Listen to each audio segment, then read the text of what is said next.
वाहिगुरु जी का खालसा वाहिगुरु जी की फतेह। कृपालू दयालू बख्शंद सतगुरु रहमतां बख्शिशां दे मागलक 10 पातशाहियां दे प्रतख स्वरूप गुरता गद्दी ते सुभाएमान चवर छतर तख्त दे मालक गरीब नवाज शहनशाह बादशाह पातशाह सतगुरु धन गुरु गुरु ग्रंथ साहिब गरीब नवाज मालक दी पावन गोद अंदर गुर कलगीधर सरबंस दानी चोजी प्रीतम बाला प्रीतम सतगुरु गुरु गोबिंद सिंह महाराज जी दे इन्ना महान पवित्र अस्थान इन्ना महान प्रगट अस्थान तख्त श्री हरमंदर जी श्री पटना साहिब दी पावन इलाही सर जमीन ते मालक दी गोद दा निग लै रहे गुरु सवारे खालसा जी।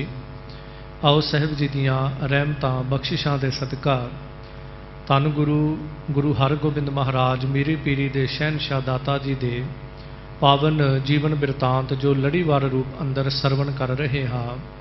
पिछले दिनी पावन लड़ी दे तहत जो हजूर दी जीवन गाथा सरवण कीती कि पंडित नित्यानंद जो हजूर पातशाह जी ने सिख नूं भेजिया है, पंडित हजूर पातशाह जी शरण विच आया, इन्हें आकर के सतगुरु पातशाह जी दे कोल कथा की प्रारंभता की है। ये कथा करवाउण दा सुनन दा मकसद की है वो इतिहास ने कल भी कुछ जिक्र किया, अगां भी इतिहास जिक्र करेगा। सो खैर जदों इन्हें कथा प्रारंभ की है तो चलती हुई कथा दे विच एक साखी वर्णन की गई कि जदों जीव संसार तो तुरदा उन्हों 1 साल जिहड़ा है वो परलोक तक पहुँचण नूं लगदा है। तो जदों इस गल का जिक्र गुरसिखां ने आपस दे विच बह के विचार की है, एक सिख कहंदा है कि इन्हें 1 साल का समा जिहड़ा बहुत ज़्यादा दस्सिया है, गुरु किरपा करे मैं 4 पहरां दे विच परलोक दे विच जाके आ जावांगा। दूसरा सिख कहंदा 4 पहर भी बहुत ज़्यादा ने, मेरा गुरु तरस करे मैं 2 पहरां विच परलोक पहुँच सकदा। तीजे सिख ने 1 पहर का जिक्र किया है, पर चौथे सिख ने हद कर दी, कहंदा पहर तो बहुत वड्डे ने, मैं एक निमख मात्र दे अंदर भाव पलक झपकण दे समय तक मैं परलोक तक पहुँच सकदा, कोई वड्डा सफ़र नहीं है। पंडित ने जदों सुनिया है मन दे विच शंका आया, गुरु हरगोबिंद महाराज कोल आउंदा है कि महाराज तुहाडे सिख सच बोल रहे ने ਜਾਂ फिर मैं झूठ बोल रहा, क्योंकि मैं जिस ग्रंथां नूं पढ़दा उन्होंने जिक्र किया है भी 1 साल लगता है, पर तुहाडे सिख कह रहे हैं कोई कहंदा 4 पहर, कोई 2 पहर, कोई 1 पहर, कोई 1 निमख। सो महाराज जी साडे दोनों चों झूठ कौन बोलदा, इस गल का निर्णय करो। हजूर ने भाई गुरदास साहब जी वाले इशारा किया। भाई गुरदास जी ने बड़े प्यार नाल समझाया, पंडित जी जिहड़े कर्मकांडी ने चंगे कर्मां वालियां नूं कई असवारे मिल जाते हैं, वो भी साल च पहुँचते हैं, मंद कर्मी जिहड़े ने वो भी साल विच पहुँचते हैं, पर गुरु का सिख जिहड़ा है वो कर्म करत होवै निह कर्म, वो इन्हां कर्मां दी खेड तो बड़ा परे है, उन्होंने कोई सालां जुगां दी लोड़ नहीं, वो गुरु दे आसरे ते रहिंदा है। बाकी ये जमा की गल रही, गुरु के सिख नूं ये जम जिहड़े हन ये नहीं पाउंदे हन। गुरु के सिख नूं किसी प्रकार का भी जमा का डर भै आदिक जिहड़ा है वो नहीं मिलता। इत्थों तक कि कोई गुरसिख जिहड़ा है वो जदों परलोक गमन करदा है तो उहदे कोई लेखे नहीं हुंदे, रे रे दरगह कहे ना को आओ बैठ आदर सुभ देऊ।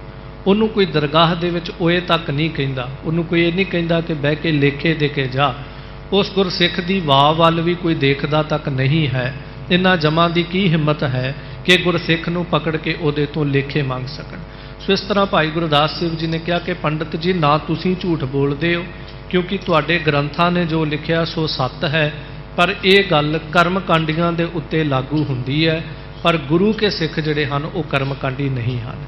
इस करके ना तो सिख ही झूठ बोल रहे हैं ते ना तुसीं झूठ बोलते पे हो, ना तुहाडे ग्रंथ झूठ बोलते हैं। सो इस तरह भाई गुरदास साहब जी ने बड़े प्यार दे नाल ये निर्णय करके पंडित नूं समझाया है, जिस दी गल समझ विच आई ते समझ विच आउण तो बाद उहदे अंदर जो शरधा भाव उत्पन्न हुंदा है।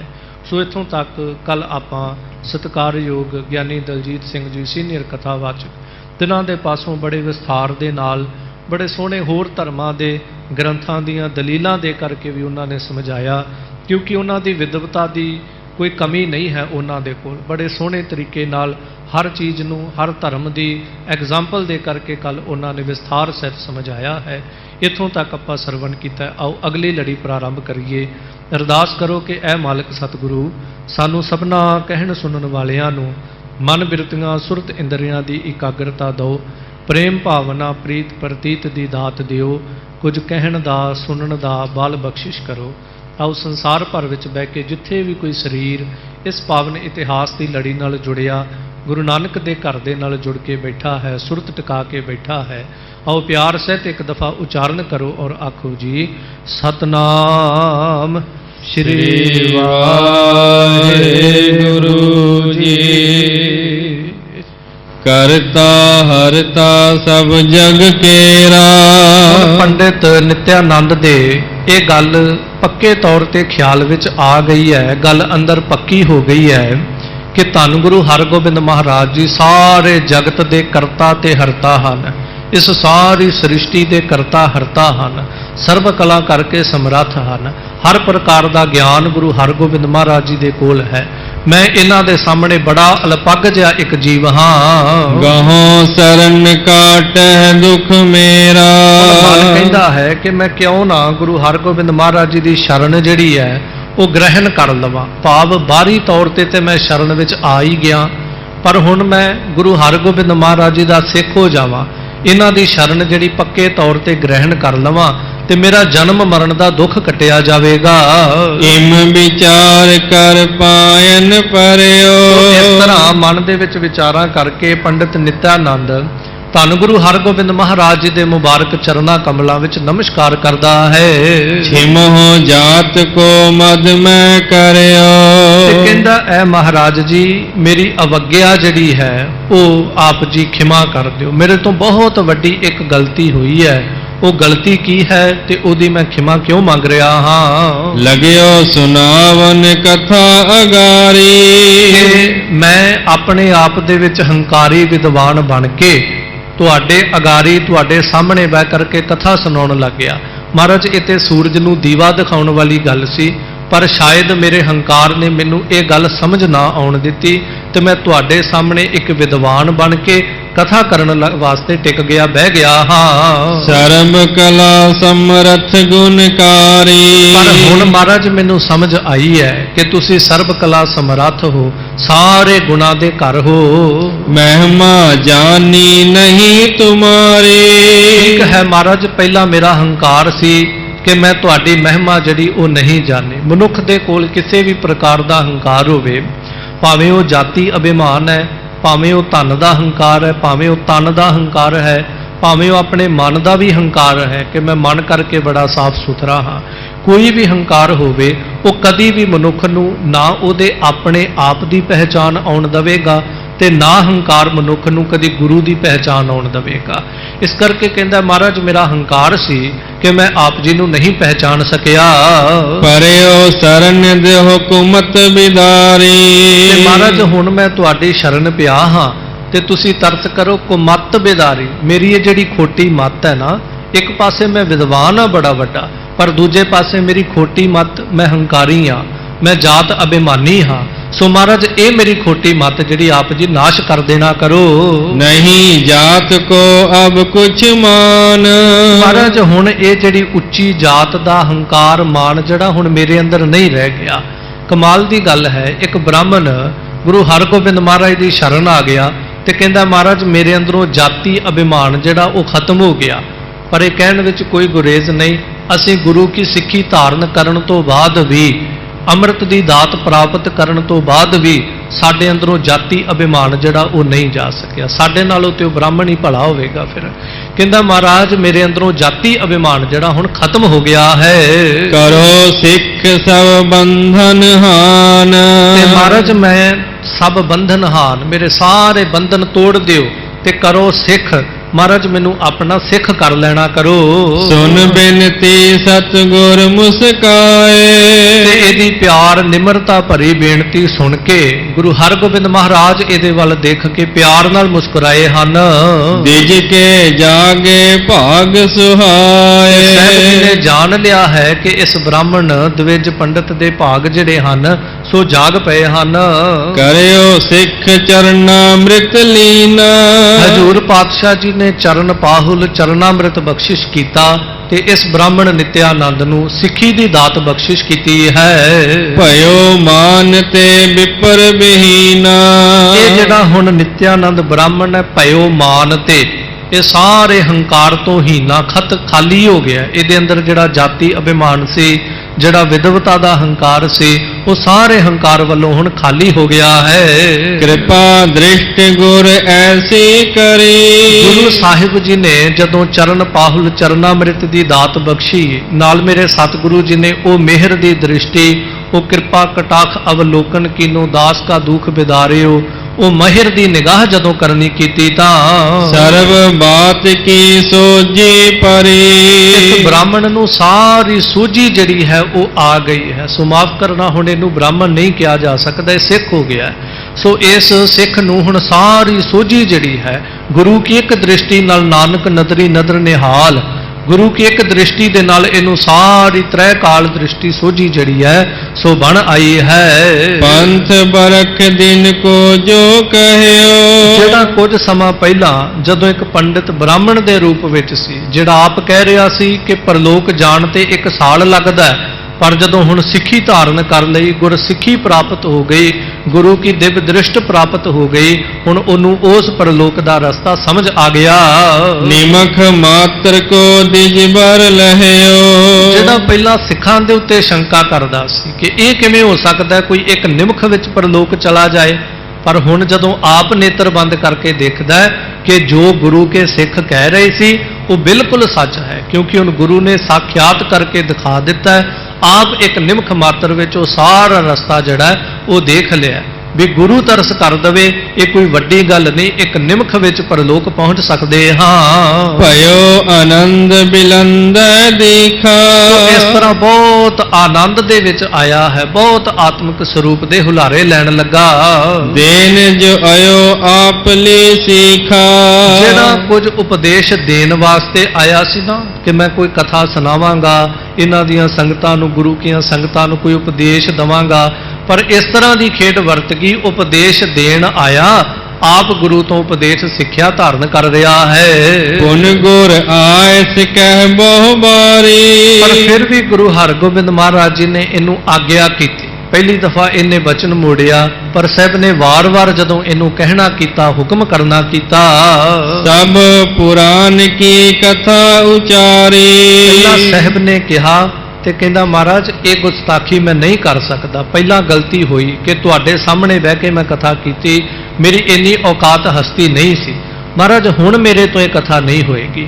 ਪਰ ਗੁਰੂ ਹਰਗੋਬਿੰਦ ਮਹਾਰਾਜ ਜੀ ਨੇ ਕਿਹਾ ਨਹੀਂ ਪੰਡਿਤ ਜੀ, ਗੁਰਸਿੱਖਾ ਜਿਹੜੀ ਕਥਾ ਪ੍ਰਾਰੰਭ ਕੀਤੀ ਹੈ ਉਹਨੂੰ ਸੰਪੂਰਨ ਕਰ। ਸੋ ਗੁਰੂ ਕਾ ਹੁਕਮ ਪਾ ਕਰਕੇ ਇਹਨੇ ਕਥਾ ਜਿਹੜੀ ਰਹਿ ਗਈ ਹੈ ਉਹਨੂੰ ਫਿਰ ਪ੍ਰਾਰੰਭ ਕੀਤਾ ਤੇ ਅਗਾਂਹ ਤੁਰਦਾ ਹੈ। ਸਿੱਖ ਸੁਭਟ ਸਭ ਸੁਨਹਿ ਵਿਚਾਰ ਹੈ। ਬੜੇ ਪਿਆਰ ਦੇ ਨਾਲ ਗੁਰੂ ਕੇ ਸੁਭਟ ਸੂਰਮੇ, ਗੁਰੂ ਕੀਆਂ ਸਿੱਖ ਸੰਗਤਾਂ ਇਸ ਕਥਾ ਨੂੰ ਸੁਣਦੀਆਂ ਨੇ, ਪਰ ਨਾਲ ਕਵੀ ਸਾਹਿਬ ਨੇ ਇੱਕ ਸ਼ਬਦ ਕਿਹਾ ਸੁਨਹਿ ਵਿਚਾਰਹਿ, ਨਾਲ ਨਾਲ ਵਿਚਾਰਦੀਆਂ ਵੀ ਹਨ। ਜਿਵੇਂ ਪਹਿਲਾਂ ਗਾਥਾ ਆਈ, ਸਿੱਖਾਂ ਨੇ ਬਹਿ ਕੇ ਆਪਸ ਵਿੱਚ ਵਿਚਾਰ ਕੀਤੀ।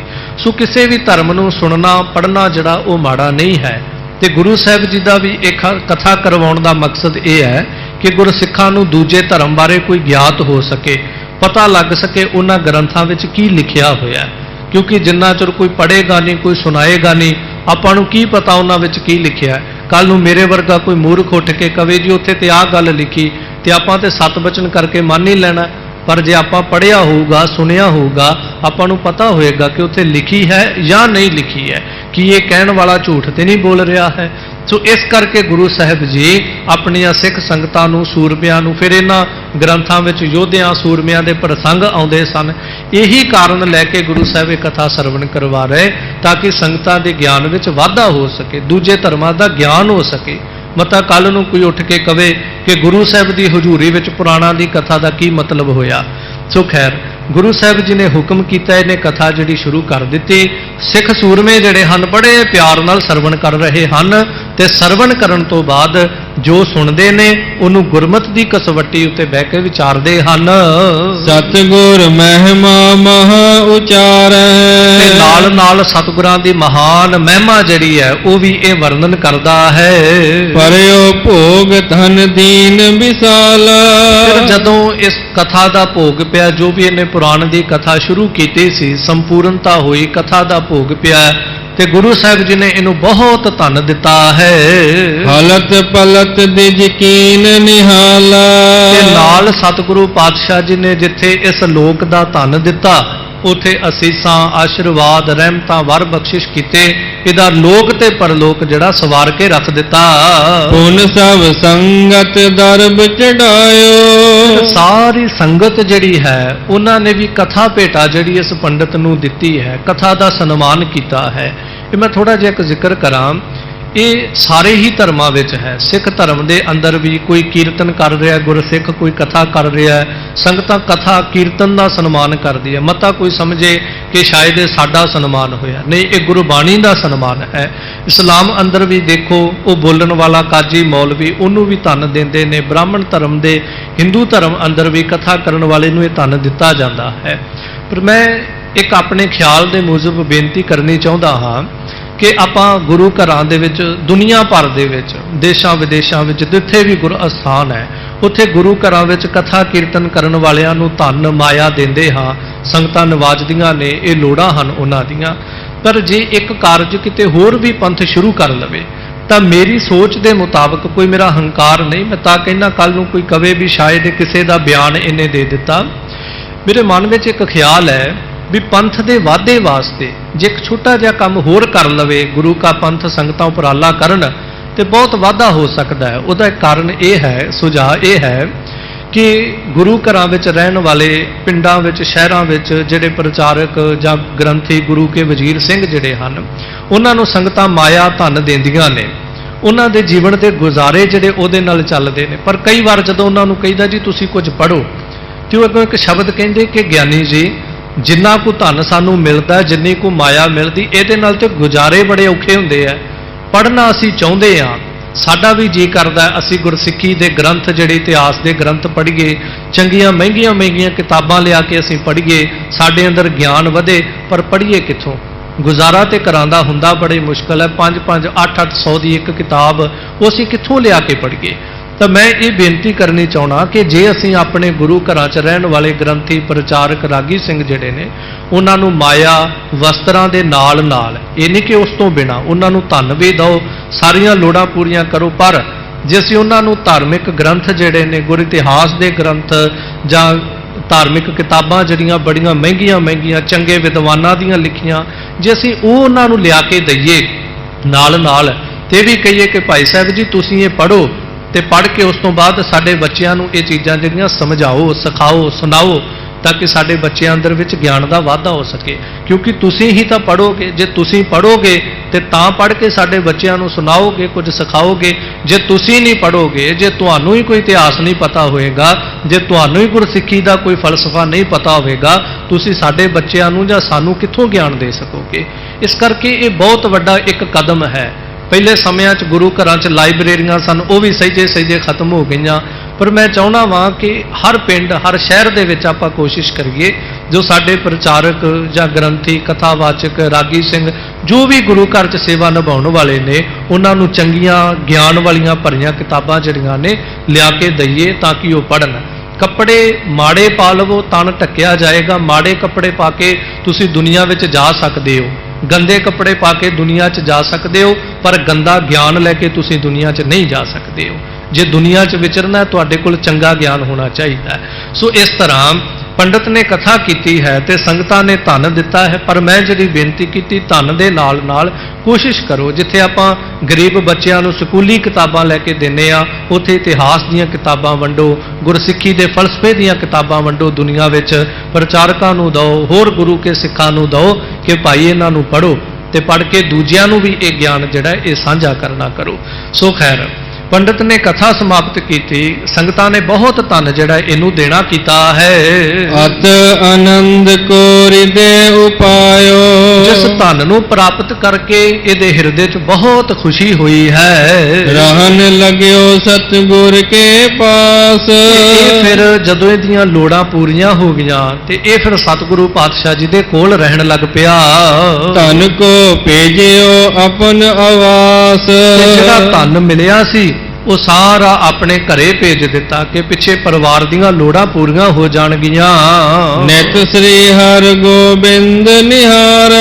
ਸੋ ਇਸ ਤਰ੍ਹਾਂ ਰੋਜ਼ ਗੁਰੂ ਹਰਗੋਬਿੰਦ ਮਹਾਰਾਜ ਮੀਰੀ ਪੀਰੀ ਦੇ ਪਾਤਸ਼ਾਹ ਦੇ ਦਰਸ਼ਨ ਦੀਦਾਰ ਕਰਦਾ ਹੈ। ਚਲਤ ਅਨੇਕ ਅਚਰਜ ਵਿਚਾਰ। ਤੇ ਸਤਿਗੁਰਾਂ ਦੇ ਕੋਲ ਰਹਿ ਕੇ ਹਜੂਰ ਦੇ ਅਨੇਕਾਂ ਪ੍ਰਕਾਰ ਦੇ ਸੋਹਣੇ ਅਚਰਜਤਾ ਨਾਲ ਭਰੇ ਹੋਏ ਕੌਤਕ ਜਿਹੜੇ ਨੇ ਆਪਣੀਆਂ ਅੱਖਾਂ ਨਾਲ ਦੇਖਦਾ ਹੈ। ਸੰਗਤ ਦੂਰ ਦੂਰ ਤੇ ਆਵੇ। ਇਸ ਤਰ੍ਹਾਂ ਹਜੂਰ ਪਾਤਸ਼ਾਹ ਦੇ ਕੋਲ ਦੂਰ ਦੂਰ ਤੋਂ ਸੰਗਤਾਂ ਦੀਦਾਰ ਕਰਨ ਆਉਂਦੀਆਂ ਹਨ। ਮਨ ਬਾਂਛਤ ਸਗਲੇ ਬਰ ਪਾਵੇ। ਤੇ ਸਾਰੇ ਪਾਤਸ਼ਾਹ ਅੱਗੇ ਅਰਦਾਸ ਕਰਦੇ ਨੇ, ਮਨ ਬਾਂਛਤ ਅਸੀਸਾਂ ਵਰ ਪ੍ਰਾਪਤ ਕਰਦੇ ਹਨ। ਅਨਗਨ ਤਨ ਨਿਤ ਆਏ ਉਪਾਇਨ। ਇਸ ਤਰ੍ਹਾਂ ਹਜੂਰ ਪਾਤਸ਼ਾਹ ਜੀ ਦੇ ਕੋਲ ਅਣਗਿਣਤ ਧਨ ਜਿਹੜਾ ਫਿਰ ਉਹ ਪਾਇਨ ਭੇਟਾਵਾਂ ਜਿਹੜੀਆਂ ਸੋ ਆ ਰਹੀਆਂ ਹਨ। ਜਗ ਪੂਜਹਿ ਕਮਲਨ ਸੇ ਪਾਇਨ। ਤੇ ਸਾਰਾ ਜਗਤ ਹਜੂਰ ਪਾਤਸ਼ਾਹ ਜੀ ਦੇ ਕਮਲਾਂ ਵਰਗੇ ਮੁਬਾਰਕ ਚਰਨ ਪੂਜ ਰਿਹਾ ਹੈ। ਕਰੈ ਅਖੇਰ ਬ੍ਰਿਤ ਮਨ ਭਾਈ। ਹਜੂਰ ਪਾਤਸ਼ਾਹ ਜੀ ਮਨ ਪਾਉਂਦੀ ਅਖੇਰ ਬ੍ਰਿਤ ਭਾਵ ਜੰਗਲਾਂ ਵਿੱਚ ਜਾ ਕਰਕੇ ਸ਼ਿਕਾਰ ਖੇਡਣਾ, ਇਹ ਬਿਰਤੀ ਜਿਹੜੀ ਹੈ ਹਜੂਰ ਪਾਤਸ਼ਾਹ ਮਨ ਪਾਉਂਦਾ ਸ਼ਿਕਾਰ ਖੇਡਦੇ ਹਨ। ਵਿਚਰਹਿ ਕਾਨਨ ਮਹਿ ਸੁਖਦਾਈ। ਤੇ ਕਾਨਨ ਮਹਿ ਭਾਵ ਜੰਗਲ ਦੇ ਵਿੱਚ ਬੜੇ ਸੁਖ ਦੇ ਨਾਲ ਹਜੂਰ ਪਾਤਸ਼ਾਹ ਵਿਚਰਦੇ ਨੇ। ਸੁਖਦਾਈ ਦਾ ਭਾਵ ਕਿਉਂਕਿ ਆਮ ਮਨੁੱਖ ਜਦੋਂ ਜੰਗਲ ਚੋਂ ਕਿਤੇ ਲੰਘਦਾ ਵੀ ਹੋਵੇ, ਹਾਲਾਂਕਿ ਉਹਦੇ ਰਾਹ ਦੇ ਨੇੜੇ ਵੀ ਕਿਤੇ ਜੰਗਲ ਹੋਵੇ, ਉਹ ਬੜਾ ਦੁੱਖ ਮੰਨਦਾ ਹੈ ਕਿ ਪਤਾ ਨਹੀਂ ਜੰਗਲ ਦੇ ਰਸਤੇ ਕੀ ਹੋ ਜਾਣਾ। ਪਰ ਬੇਖੌਫ ਹੋ ਕੇ ਨਿਰਭੈ ਸਤਿਗੁਰੂ ਇਸ ਜੰਗਲ ਵਿੱਚ ਬੜੇ ਸੁਖ ਨਾਲ ਵਿਚਰਦੇ ਹਨ। ਨਿਤ ਹੀ ਨਵੇਂ ਬਿਲਾਸ ਹੋਵੰਤੇ। ਤੇ ਰੋਜ਼ ਸਤਿਗੁਰੂ ਜੀ ਦੀ ਇਸ ਸ਼ਿਕਾਰ ਦੀ ਖੇਡ ਦੇ ਵਿੱਚ ਨਵੇਂ ਤੋਂ ਨਵਾਂ ਕੌਤਕ ਜਿਹੜਾ ਹੈ ਸਿੱਖਾਂ ਨੂੰ ਦੇਖਣ ਵਾਸਤੇ ਮਿਲ ਰਿਹਾ ਹੈ। ਅਨਗਨ ਨਰਨ ਉਧਾਰ ਕਰੰਤੇ। ਤੇ ਅਣਗਿਣਤ ਮਨੁੱਖ ਜਿਹੜੇ ਹਨ ਸਤਿਗੁਰੂ ਪਾਤਸ਼ਾਹ ਤਿਨਾਂ ਦਾ ਉਧਾਰ ਕਰਦੇ ਹਨ। ਫਿਰ ਦਰਸ਼ਨ ਦੇ ਕੇ ਮਨੁੱਖਾਂ ਦਾ ਉਧਾਰ ਕਰਦੇ ਨੇ। ਫਿਰ ਜਿਨ੍ਹਾਂ ਜੀਵਾਂ ਦਾ ਸ਼ਿਕਾਰ ਕਰਦੇ ਨੇ ਉਹਨਾਂ ਨੂੰ ਇਹਨਾਂ ਮੁਕਤ ਜੋਨੀਆਂ ਤੋਂ ਹਜੂਰ ਪਾਤਸ਼ਾਹ ਜੀ ਮੁਕਤ ਕਰ ਦਿੰਦੇ ਹਨ। ਸ਼ਸਤਰਨ ਵਿਦਿਆ ਕੋ ਅਭਿਆਸ। ਇਸ ਤਰ੍ਹਾਂ ਹਜੂਰ ਪਾਤਸ਼ਾਹ ਜੀ ਸ਼ਸਤਰ ਵਿਦਿਆ ਦਾ ਬਹੁਤ ਅਭਿਆਸ ਕਰ ਰਹੇ ਹਨ। ਕਰੈ ਆਪ ਅਰ ਸੁਭਟ ਜੇ ਪਾਸ। ਤੇ ਇਕੱਲੇ ਆਪ ਹੀ ਨਹੀਂ ਸੁਭਟ ਜੇ ਪਾਸ ਜਿਹੜੇ ਸੂਰਮੇ ਸਤਿਗੁਰਾਂ ਦੇ ਕੋਲ ਰਹਿੰਦੇ ਨੇ ਉਹਨਾਂ ਨੂੰ ਵੀ ਨਾਲ ਲੈ ਕੇ ਹਜੂਰ ਪਾਤਸ਼ਾਹ ਜੰਗਲ ਵਿੱਚ ਇਹ ਜੰਗੀ ਅਭਿਆਸ ਕਰਦੇ ਹਨ।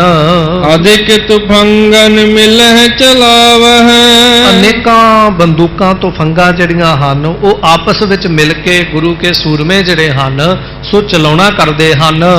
ਅਤਹਿ ਨਿਸ਼ਾਨੋ ਤੁਰੰਗ ਤਵਾਵਹਿ। ਤੇ ਜਦੋਂ ਕੋਈ ਸ਼ਿਕਾਰ ਦੇਖਦੇ ਨੇ ਤੁਰੰਗ ਤਵਾਵਹਿ ਘੋੜੇ ਨੂੰ ਦੜਾਉਂਦੇ ਨੇ, ਉਹਦੇ ਮਗਰ ਲਾਉਂਦੇ ਨੇ ਤੇ ਘੋੜਾ ਦੌੜਾ ਕੇ ਸ਼ਿਕਾਰ ਕਰਦੇ ਨੇ। ਚੱਲਦੇ ਹੋਏ ਘੋੜੇ ਦੇ ਉੱਤੇ ਸ਼ਿਕਾਰ ਕਰਨਾ ਬੜਾ ਮੁਸ਼ਕਲ ਹੈ ਕਿਉਂਕਿ ਚੱਲਦੇ ਹੋਏ ਘੋੜੇ ਤੇ ਜੇ ਤੀਰ ਚਲਾਓ ਤਾਂ ਵੀ ਨਿਸ਼ਾਨਾ ਹਿੱਲਦਾ ਹੈ, ਜੇ ਬੰਦੂਕ ਚਲਾਓ ਤਾਂ ਵੀ ਨਿਸ਼ਾਨਾ ਹਿੱਲਦਾ ਹੈ। ਪਰ ਗੁਰਸਿੱਖਾਂ ਦਾ ਇੰਨਾ ਅਭਿਆਸ ਹੈ ਕਿ ਚੱਲਦੇ ਹੋਏ ਘੋੜੇ ਤੇ ਫਿਰ ਦੌੜਦੇ ਹੋਏ ਉਸ ਸ਼ਿਕਾਰ ਦੇ ਮਗਰ ਨਿਸ਼ਾਨਾ ਬੰਨ੍ਹਦੇ ਨੇ ਤੇ ਸ਼ਿਕਾਰ ਕਰ ਲੈਂਦੇ ਹਨ। ਤੀਰਨ ਕੀ ਵਿਦਿਆ ਵੱਡ ਹੋਏ। ਇਸ ਤਰ੍ਹਾਂ ਤੀਰ ਅੰਦਾਜ਼ੀ ਦੀ ਮਹਾਨ ਵਿਦਿਆ ਜਿਹੜੀ ਹੈ ਸੋ ਹੋ ਰਹੀ ਹੈ। ਕਰਹਿ ਪ੍ਰਹਾਰਨ ਧਾਰਤ ਜੋਏ। ਇਸ ਤਰ੍ਹਾਂ ਗੁਰੂ ਸਾਹਿਬ ਅਤੇ ਗੁਰੂ ਕੇ ਸਿੱਖ ਸੂਰਮੇ ਜਿਹੜੇ ਹਨ ਇਹ ਪ੍ਰਹਾਰ ਕਰਦੇ ਨੇ। ਇੰਜ ਜੰਗੀ ਅਭਿਆਸ ਦੌੜ ਦੌੜ ਕੇ ਕਰ ਰਹੇ ਹਨ। ਰਣ ਪ੍ਰਸੰਗ ਨਿਤ ਸੁਨਹਿ ਸੁਨਾਵਹਿ। ਤੇ ਸੂਰਮਿਆਂ ਦੇ ਯੁੱਧ ਦੇ ਪ੍ਰਸੰਗ ਜੋ ਕਿਤੇ ਪਹਿਲਾਂ ਯੁੱਧ ਹੋਏ ਨੇ ਇਸ ਧਰਤੀ ਦੇ ਉੱਤੇ ਉਹਨਾਂ ਦੇ ਪ੍ਰਸੰਗ ਵੀ ਢਾਡੀ ਵਾਰਾਂ ਵਿੱਚ ਸੁਣਾਏ ਜਾਂਦੇ ਨੇ। ਸੂਰਮੇ ਵੀ ਆਪਸ ਵਿੱਚ ਬਹਿ ਕੇ ਪੁਰਾਣੇ ਯੋਧਿਆਂ ਦੇ ਪ੍ਰਸੰਗ ਸੁਣਦੇ ਨੇ, ਸੁਣਾਉਂਦੇ ਨੇ। ਫਿਰ 2 ਜੰਗ ਗੁਰੂ ਹਰਗੋਬਿੰਦ ਮਹਾਰਾਜ ਜੀ ਨੇ ਲੜੇ ਨੇ ਹੁਣ ਤੱਕ। ਉਹਨਾਂ ਜੰਗਾਂ ਦਾ ਜਿਹੜਾ ਪ੍ਰਸੰਗ ਹੈ ਉਹ ਵੀ ਆਪਸ ਦੇ ਵਿੱਚ ਸਿੰਘ ਬਹਿ ਕੇ ਸੂਰਮੇ ਜਿਹੜੇ ਨੇ ਗੁਰੂ ਕੇ ਸਿੱਖ ਸੁਭੱਟ ਸਾਂਝਾ ਕਰਦੇ ਹਨ।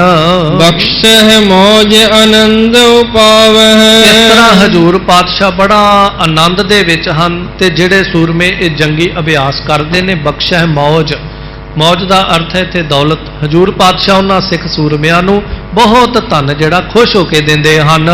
ਤੁਰਕਨ ਮਾਰਨ ਕੀਰਨ ਗਾਥਾ। ਜਿਵੇਂ ਤੁਰਕਾਂ ਦਾ ਗਰੀਬ ਨਵਾਜ ਪਾਤਸ਼ਾਹ ਨੇ 2 ਜੰਗ ਲੜ ਕੇ ਜਿੰਨਾ ਨਾਸ਼ ਕੀਤਾ, ਜਿੰਨਾ ਉਹਨਾਂ ਦਾ ਘਾਣ ਕੀਤਾ, ਉਹ ਸਾਰੀ ਗਾਥਾ ਚੱਲਦੀ ਰਹਿੰਦੀ ਹੈ। ਕਰਹਿ ਆਪਨੇ ਸੁਭਟਨ ਸਾਥਾ। ਇੰਜ ਹਜ਼ੂਰ ਪਾਤਸ਼ਾਹ ਆਪਣੇ ਸੂਰਮਿਆਂ ਦੇ ਨਾਲ ਹੋ ਚੁੱਕੇ ਜੰਗ ਜਿਹੜੇ ਨੇ ਉਹਨਾਂ ਦੀ ਗਾਥਾ ਸਾਂਝੀ ਕਰਦੇ ਹਨ ਕਿ ਕਿਵੇਂ ਉਹ ਜੰਗ ਲੜੇ ਗਏ, ਕਿਹੜੇ ਕਿਹੜੇ ਸੂਰਮੇ ਆਪਾਂ ਮਾਰੇ ਹਨ। ਇਸ ਪ੍ਰਕਾਰ ਮਾਰੇ ਮਤਹੀਨੇ। ਇਸ ਪ੍ਰਕਾਰ ਭਾਵ ਗੱਲ ਕਰਦੇ ਨੇ ਆਪਸ ਦੇ ਵਿੱਚ ਕਿ ਆਪਾਂ ਇਸ ਤਰ੍ਹਾਂ ਉਹ ਮਤ ਤੋਂ ਹੀਨੇ ਜਿਹੜੇ ਤੁਰਕ ਸਨ ਉਹਨਾਂ ਨੂੰ ਇੰਜ ਕਰਕੇ ਮਾਰਨਾ ਕੀਤਾ। ਆਏ ਬਿੰਦ ਰਾਜ ਮਦ ਕੀਨੇ। ਜਿਹੜੇ ਬਹੁਤ ਰਾਜਸੀ ਸੱਤਾ ਦੇ ਹੰਕਾਰ ਵਿੱਚ ਬ੍ਰਿੰਦ ਬਹੁਤ ਸਮੂਹ ਰੂਪ ਵਿੱਚ ਹਜ਼ਾਰਾਂ ਦੀ ਗਿਣਤੀ ਵਿੱਚ ਫੌਜਾਂ ਲੈ ਕਰਕੇ ਆਉਣਾ ਕੀਤਾ ਸੀ। ਰਣ ਬ੍ਰਿਤਾਂਤ ਜੈ ਸਿਕ ਤਬ ਪਇਓ। ਸੋ ਇਸ ਤਰ੍ਹਾਂ ਇਹ ਜੰਗ ਦਾ ਬ੍ਰਿਤਾਂਤ ਜਿਹੜਾ ਸੀ ਜਿੱਥੇ ਕਿੱਥੇ ਵੀ ਸਿੱਖ ਬਹਿ ਕੇ ਕਰਦੇ ਪਏ ਹਨ। ਸਗਰੇ ਜਗਤ ਵਿਖੇ ਪ੍ਰਗਟਿਓ। ਤੇ ਜੈਸਿਕ ਭਇਓ, ਜਿਸ ਤਰ੍ਹਾਂ ਦਾ ਵੀ ਇਹ ਪ੍ਰਸੰਗ ਹੋਇਆ ਅੰਮ੍ਰਿਤਸਰ ਸਾਹਿਬ ਦਾ ਜੰਗ ਜਾਂ ਕੁਝ ਦਿਨ ਪਹਿਲਾਂ ਜਿਹੜਾ ਜੰਗ ਲੜਿਆ ਪਾਤਸ਼ਾਹ ਨੇ, ਇਹ ਸਾਰਾ ਪ੍ਰਸੰਗ ਜਿਵੇਂ ਹੋਇਆ ਸਾਰੇ ਪਾਸੇ ਦੁਨੀਆ ਵਿੱਚ ਜਿੱਥੇ ਵੀ ਕੋਈ ਸਿੱਖ ਬੈਠਾ ਹੈ ਇਹਨਾਂ ਜੰਗਾਂ ਦੇ ਚਰਚੇ ਚੱਲਦੇ ਹਨ। ਸਭ ਹਿਨ ਕੇ ਭਾ ਇਸ ਵਿਦ ਬੋਧਾ। ਇਸ ਤਰ੍ਹਾਂ ਸਾਰਿਆਂ ਦੇ ਮਨ ਵਿੱਚ ਇਹ ਖੁਸ਼ੀ ਜਿਹੜੀ ਹੈ, ਹੁਲਾਸ ਜਿਹੜਾ ਆਉਂਦਾ ਹੈ। ਗੁਰ ਸਮਾਨ ਜਗ ਅਪਰ ਨ ਜੋਧਾ। ਤੇ ਸਾਰਿਆਂ ਦੇ ਅੰਦਰ ਇਹ ਗਿਆਨ ਬੋਧ ਪ੍ਰਗਟ ਰੂਪ ਵਿੱਚ ਹੋ ਗਿਆ ਕਿ ਗੁਰੂ ਸਾਹਿਬ ਜੀ ਦੇ ਸਮਾਨ ਇਸ ਧਰਤੀ ਦੇ ਉੱਤੇ ਸਾਰੇ ਬ੍ਰਹਿਮੰਡ ਵਿੱਚ ਕੋਈ ਯੋਧਾ ਸੂਰਮਾ ਨਹੀਂ ਹੈ। ਅਤ ਦੇ ਰਗ ਪਰ ਸੈਨ ਨ ਗਿਨੈ। ਬਹੁਤ ਮਹਾਨ ਸਤਿਗੁਰੂ ਜਦੋਂ ਹਜ਼ੂਰ ਪਾਤਸ਼ਾਹ ਜੀ ਦੇ ਕੋਲ ਸੈਨਾ ਚੜ੍ਹ ਕੇ ਆਈ, ਭਾਵੇਂ ਅਤ ਦੀਰਘ, ਭਾਵੇਂ ਬਹੁਤ ਵੱਡੀ ਗਿਣਤੀ 'ਚ ਹੈ, ਪਰ ਗੁਰੂ ਸਾਹਿਬ ਇਹਨਾਂ ਸੈਨਾ ਦੀਆਂ ਗਿਣਤੀਆਂ ਵਿੱਚ ਨਹੀਂ ਪਏ ਹਨ। ਏਕਲ ਹੋਏ ਤਾਂ ਇੱਕ ਹੀ ਹਨ। ਇਸ ਤਰ੍ਹਾਂ ਕਿ ਜੇ ਸਾਹਮਣੇ ਇੱਕ ਸੂਰਮਾ ਆ ਗਿਆ ਤੇ ਇੱਕ ਹੀ ਹਨ, ਉਸ ਇੱਕ ਦਾ ਨਾਸ਼ ਕਰਤਾ, ਤੇ ਜੇ 10 ਇਕੱਠੇ ਆ ਗਏ ਤੇ ਉਹਨਾਂ 10 ਦਾ ਇਕੱਠਾ ਨਾਸ਼ ਕਰ ਦਿੱਤਾ। ਬਹੁਤ ਹੋਰਨ ਕੀ ਨਹੀਂ ਵਿਚਾਰ। ਇਸ ਵਿਚਾਰ ਵਿੱਚ ਨਾ ਗੁਰੂ ਸਾਹਿਬ ਕਦੀ ਪਏ ਤੇ ਨਾ ਗੁਰੂ ਕੇ ਸੂਰਮੇ ਕਦੀ ਪਏ ਕਿ ਅੱਗੋਂ ਦੁਸ਼ਮਣ ਦੀ ਗਿਣਤੀ ਬਹੁਤੀ ਹੈ ਜਾਂ ਥੋੜੀ ਹੈ। ਆਮ ਮਨੁੱਖ ਤੇ ਹੀ ਸੋਚਦਾ ਵੀ ਸਾਹਮਣੇ ਕਿੰਨੇ ਬੰਦੇ ਨੇ, ਪਰ ਗੁਰੂ ਕੇ ਸੂਰਮੇ ਕਦੀ ਇਹ ਨਹੀਂ ਵੇਂਦੇ ਸੀ ਵੀ ਅੱਗੇ ਕਿੰਨੇ ਦੀ ਫੌਜ ਹੈ। ਭਾਵੇਂ ਚਮਕੌਰ ਦੀ ਗੜੀ ਵਿੱਚ 40 ਨੇ ਤੇ ਬਾਹਰ 10 ਲੱਖ ਹੋਵੇ, ਕਦੀ ਗਿਣਤੀਆਂ ਨਹੀਂ ਕੀਤੀਆਂ ਵੀ ਅਸੀਂ ਥੋੜੇ ਹਾਂ ਤੇ ਬਾਹਰ ਜ਼ਿਆਦੇ ਨੇ। ਇਸੇ ਤਰ੍ਹਾਂ ਗੁਰੂ ਹਰਗੋਬਿੰਦ ਮਹਾਰਾਜ ਜੀ ਨੇ ਕਦੀ ਨਹੀਂ ਗਿਣਤੀ ਕੀਤੀ ਕਿ ਸਾਹਮਣੇ ਥੋੜੇ ਹਨ ਜਾਂ ਬਹੁਤੇ ਹਨ। ਜੁਟ ਹੈ ਜੰਗ ਸੇ ਲੀਨਸ ਮਾਰ। ਬਸ ਜਦੋਂ ਜੰਗ ਛਿੜਿਆ ਹੈ ਉਹ ਸਾਰੇ ਦੇ ਸਾਰੇ ਲੀਨਸ ਮਾਰ ਦਿੱਤੇ, ਖਤਮ ਕਰ ਦਿੱਤੇ। ਤੀਰਨ ਕੀ ਵਿਦਿਆ ਵੱਡ ਠਾਨ। ਇਸ ਤਰ੍ਹਾਂ ਤੀਰਾਂ ਦੀ ਮਹਾਨ ਵਿਦਿਆ ਜਿਹੜੀ ਹੈ ਹਜ਼ੂਰ ਪਾਤਸ਼ਾਹ ਨੇ ਪ੍ਰਗਟ ਕਰ ਦਿੱਤੀ। ਬਹੁਤਨ ਕੇ ਵਿੱਚ ਪਾਰ ਸੁਹਾਨ। ਤੇ ਗੁਰੂ ਸਾਹਿਬ ਜੀ ਦੇ ਚਲਾਏ ਹੋਏ ਤੀਰ ਬਹੁਤਨ ਕੇ, ਬਹੁਤਿਆਂ ਦੇ ਸਰੀਰਾਂ ਦੇ ਵਿੱਚੋਂ ਪਾਰ ਹੋ ਗਏ ਹਨ। ਜਿਨ ਕੋ ਧਨੁਖ ਕਠੋਰ ਵਿਸਾਲਾ। ਜਿਨ੍ਹਾਂ ਦੇ ਧਨੁਸ਼ ਕਠੋਰ ਧਨੁਸ਼ ਹੈ ਸਤਿਗੁਰਾਂ ਦੇ ਕੋਲ, ਬੜਾ ਭਾਰੀ ਧਨੁਸ਼ ਹੈ, ਬੜਾ ਵਿਸ਼ਾਲ ਧਨੁਸ਼ ਹੈ ਹਜ਼ੂਰ ਕੋਲ। ਕੋ ਨਹਿ ਐਚ ਸਕੈ ਇਸ ਕਾਲ। ਜਿਸ ਦੀ ਤੰਦੀ ਵਿੱਚ ਇੰਨਾ ਬਲ ਹੈ, ਜਿਸ ਦੀ ਕਮਾਂਡ ਨੂੰ ਕੋਈ ਖਿੱਚ ਤੱਕ ਨਹੀਂ ਸਕਦਾ। ਆਮ ਸੂਰਮਾ ਉਹਦੇ ਚਿੱਲੇ ਉੱਤੇ ਤੀਰ ਚੜਾ ਕੇ ਉਹਨੂੰ ਖਿੱਚ ਤੱਕ ਨਹੀਂ ਸੀ ਸਕਦਾ, ਜਿਸ ਨੂੰ ਗੁਰੂ ਹਰਗੋਬਿੰਦ ਮਹਾਰਾਜ ਚਲਾਉਂਦੇ ਹਨ। ਜੋ ਸਨਮੁਖ ਪਾਤਤ ਛਿਨ ਮਾਰਿਓ। ਤੇ ਸਾਹਿਬ ਦਾ ਛੱਡਿਆ ਹੋਇਆ ਤੀਰ ਜਿਹੜਾ ਵੀ ਉਸ ਤੀਰ ਦੇ ਸਨਮੁਖ ਸਾਹਮਣੇ ਆ ਗਿਆ ਉਹ ਤਤਕਾਲ ਮਰ ਜਾਂਦਾ ਹੈ। ਜੀਵਤ ਰਹਿਓ ਭਾਜ ਸੋ ਹਾਰਿਓ। ਹਾਂ, ਜਿਹੜਾ ਭੱਜ ਗਿਆ ਹੈ ਹਾਰ ਕੇ, ਕੇਵਲ ਜੀਵਤ ਰਹਿਓ ਉਹੀ ਬਚਿਆ ਹੈ ਜਿਹੜਾ ਸਾਹਮਣੇ ਖੜ ਗਿਆ ਉਹਦੀ ਮੌਤ ਨਿਸ਼ਚਿੰਤ ਸੀ। ਇਤਿਆਦਿਕ ਜਸ ਜਗ ਮਹਿ ਜ਼ਾਹਿਰ। ਇਸ ਤਰ੍ਹਾਂ ਹਜੂਰ ਪਾਤਸ਼ਾਹ ਜੀ ਦਾ ਇਹ ਜੰਗ ਦਾ ਪ੍ਰਸੰਗ, ਇਹ ਜਸ ਜਿਹੜਾ ਸਾਰੇ ਜਗਤ ਵਿੱਚ ਜ਼ਾਹਰ ਪ੍ਰਗਟ ਹੈ। ਕਹਤ ਮਿਲੈ ਨਰ ਘਰ ਕੈ ਬਾਹਰ। ਭਾਵੇਂ ਕੋਈ ਆਪਣੇ ਘਰੇ ਬੈਠਾ ਹੈ, ਭਾਵੇਂ ਕੋਈ ਦੁਨੀਆ ਵਿੱਚ ਵਿਚਰਦਾ ਸਿੱਖ ਹੈ, ਕਹਿਤ ਮਿਲੈ ਨਰ, ਜਿੱਥੇ ਵੀ ਕੋਈ ਸਿੱਖ ਬਹਿੰਦੇ ਨੇ ਗੁਰੂ ਸਾਹਿਬ ਜੀ ਦੇ ਇਹੀ ਜੰਗ ਦੇ ਪ੍ਰਸੰਗ ਸਾਂਝੇ ਕਰਦੇ ਹਨ। ਦੋਹਰਾ ਗ੍ਰਾਮ ਨਾਮ ਰਮਦਾਸ ਕੇ ਤਹਾਂ ਬ੍ਰਿਧ ਕੇ ਧਾਮ।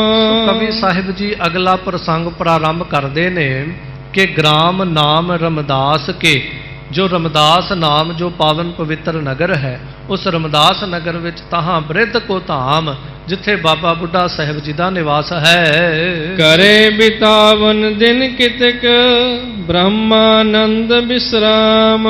ਹਜੂਰ ਪਾਤਸ਼ਾਹ ਦੇ ਹੁਕਮ ਨਾਲ ਜਦੋਂ ਸਾਹਿਬ ਨੇ ਕਿਹਾ ਸੀ ਤੁਸੀਂ ਰਮਦਾਸ ਚਲੇ ਜਾਓ, ਉੱਥੇ ਜਾ ਕੇ ਚੌਂਕੜਾ ਮਾਰਿਆ ਹੈ ਤੇ ਬਹੁਤ ਲੰਬੇਰਾ ਸਮਾਂ ਜਿਹੜਾ ਆਪਣੇ ਨਿਜ ਸਰੂਪ ਬ੍ਰਹਮ ਆਨੰਦ ਦੇ ਉਸ ਧਿਆਨ ਅੰਦਰ, ਉਸ ਆਤਮਿਕ ਰਸ ਦੇ ਅੰਦਰ ਲੰਬੇਰਾ ਸਮਾਂ ਬਤੀਤ ਕੀਤਾ ਹੈ। ਚੌਪਈ ਤਜਨ ਸਰੀਰ ਸਮਾਨੇ ਰਾਵਾ। ਅੱਜ ਬਾਬਾ ਬੁੱਢਾ ਸਾਹਿਬ ਜੀ ਨੇ ਜਦੋਂ ਇਹ ਦੇਖਿਆ ਹੈ ਕਿ ਸਾਡਾ ਸਰੀਰ ਤਜਣ ਦਾ ਸਮਾਂ ਜਿਹੜਾ ਹੈ ਨਿਹਰਾਵਾ, ਭਾਵ ਸਰੀਰ ਤਿਆਗਣ ਦਾ ਸਮਾਂ ਨੇੜੇ ਆ ਗਿਆ ਹੈ। ਸਕਲ ਭੇਵ ਬੁੱਢੇ ਲਖ ਪਾਵਾ। ਬਾਬਾ ਬੁੱਢਾ ਸਾਹਿਬ ਜੀ ਨੇ ਆਪਣੇ ਸਰੀਰ ਦਾ ਇਹ ਸਾਰਾ ਭੇਤ ਜਦੋਂ ਜਾਣ ਲਿਆ, ਸਮਝ ਲਿਆ ਹੈ। ਹਿਰਦੇ ਮਨੋਰਥ ਐਸੇ ਕੀਨ। ਹੁਣ ਮਨ ਦੇ ਵਿੱਚ ਗੁਰੂ ਕੇ ਪਿਆਰੇ ਸਿੱਖ ਦੇ ਇਹ ਮਨੋਰਥ ਆਇਆ ਹੈ, ਮਨ ਦੇ ਵਿੱਚ ਇਹ ਫੁਰਨਾ ਬਣਿਆ ਹੈ। ਅੰਤ ਸਮੋ ਆਪਣੋ ਟਿਗ ਚੀਨ। ਕਿ ਹੁਣ ਮੇਰੇ ਸਰੀਰ ਦਾ ਅੰਤ ਸਮਾਂ ਜਿਹੜਾ ਬਹੁਤ ਨੇੜੇ ਆ ਚੁੱਕਾ ਹੈ। ਸ੍ਰੀ ਹਰਿ ਗੋਬਿੰਦ ਹੋਵਹਿ ਤੀਰ। ਪਰ ਹੁਣ ਮਨ ਦਾ ਫੁਰਨਾ ਇਹ ਕਹਿੰਦਾ ਹੈ ਕਿ ਧੰਨ ਗੁਰੂ ਹਰਗੋਬਿੰਦ ਮਹਾਰਾਜ ਮੇਰੀ ਪੀਰੀ ਦੇ ਦਾਤੇ, ਜਦੋਂ ਮੈਂ ਸਰੀਰ ਤਿਆਗਾਂ, ਅਖੀਰਲਾ ਸਾਹ ਲਵਾਂ ਤੇ ਗੁਰੂ ਹਰਗੋਬਿੰਦ ਮਹਾਰਾਜ ਮੇਰੇ ਕੋਲ ਹੋਣੇ ਚਾਹੀਦੇ ਹਨ। ਜਬ ਮੈਂ ਤਿਆਗਨ ਲਗੋ ਸਰੀਰ। ਜਦੋਂ ਮੈਂ ਆਪਣਾ ਇਹ ਪੰਜ ਭੂਤਕ ਸਰੀਰ ਜਿਹੜਾ ਇਹ ਤਿਆਗਣ ਲੱਗਾ, ਇਹ ਗੁਰਸਿੱਖਾਂ ਦੇ ਫੁਰਨੇ ਐਸੇ ਹੁੰਦੇ ਸੀ। ਆਮ ਦੁਨੀਆਦਾਰ ਦਾ ਫੁਰਨਾ ਹੁੰਦਾ ਹੈ, ਜਦੋਂ ਮੈਂ ਮਰਨ ਲੱਗਾ ਮੇਰਾ ਫਲਾਣੇ ਦੇਸ਼ ਬੈਠਾ ਪੁੱਤਰ ਧੀ ਮੇਰੇ ਕੋਲ ਹੋਵੇ, ਮੇਰਾ ਪੋਤਰਾ ਕੋਲ ਹੋਵੇ, ਦੋਤਰਾ ਕੋਲ ਹੋਵੇ, ਫਲਾਣਾ ਬੰਦਾ ਮੇਰੇ ਕੋਲ ਹੋਣਾ ਚਾਹੀਦਾ, ਮੈਂ ਇੱਕ ਵਾਰ ਉਹਨੂੰ ਵੇਖ ਕੇ ਜਾਣਾ ਹੈ। ਪਰ ਗੁਰੂ ਕੇ ਸਿੱਖ ਕੀ ਫੁਰਨਾ ਬਣਾਉਂਦੇ ਨੇ ਅੱਜ ਵੀ, ਜਦੋਂ ਅਖੀਰਲਾ ਸਾਹ ਲਈਏ ਗੁਰੂ ਗ੍ਰੰਥ ਸਾਹਿਬ ਮਹਾਰਾਜ ਜੀ ਦੀ ਗੋਦ ਹੋਵੇ, ਕਿਤੇ ਗੁਰੂ ਘਰ ਦੇ ਵਿੱਚ ਅਖੀਰਲਾ ਸਾਹ ਨਿਕਲੇ, ਕਿਤੇ ਗੁਰੂ ਕੀ ਬਾਣੀ ਪੜ੍ਹਦਿਆਂ ਹੋਇਆਂ, ਗੁਰੂ ਕੀ ਸੇਵਾ ਕਰਦਿਆਂ ਹੋਇਆਂ ਜੀਵਨ ਦਾ ਅਖੀਰਲਾ ਸਾਹ ਨਿਕਲੇ। ਇਸ ਤਰ੍ਹਾਂ ਗੁਰੂ ਕੇ ਸਿੱਖ ਫੁਰਨਾ ਕਰਦੇ ਨੇ। ਸੋ ਬਾਬਾ ਬੁੱਢਾ ਸਾਹਿਬ ਜੀ ਨੇ ਵੀ ਇਹ ਫੁਰਨਾ ਬਣਾਇਆ ਹੈ। ਦੇਖਤ ਆਗੈ ਰੂਪ ਮੁਕੰਦਾ।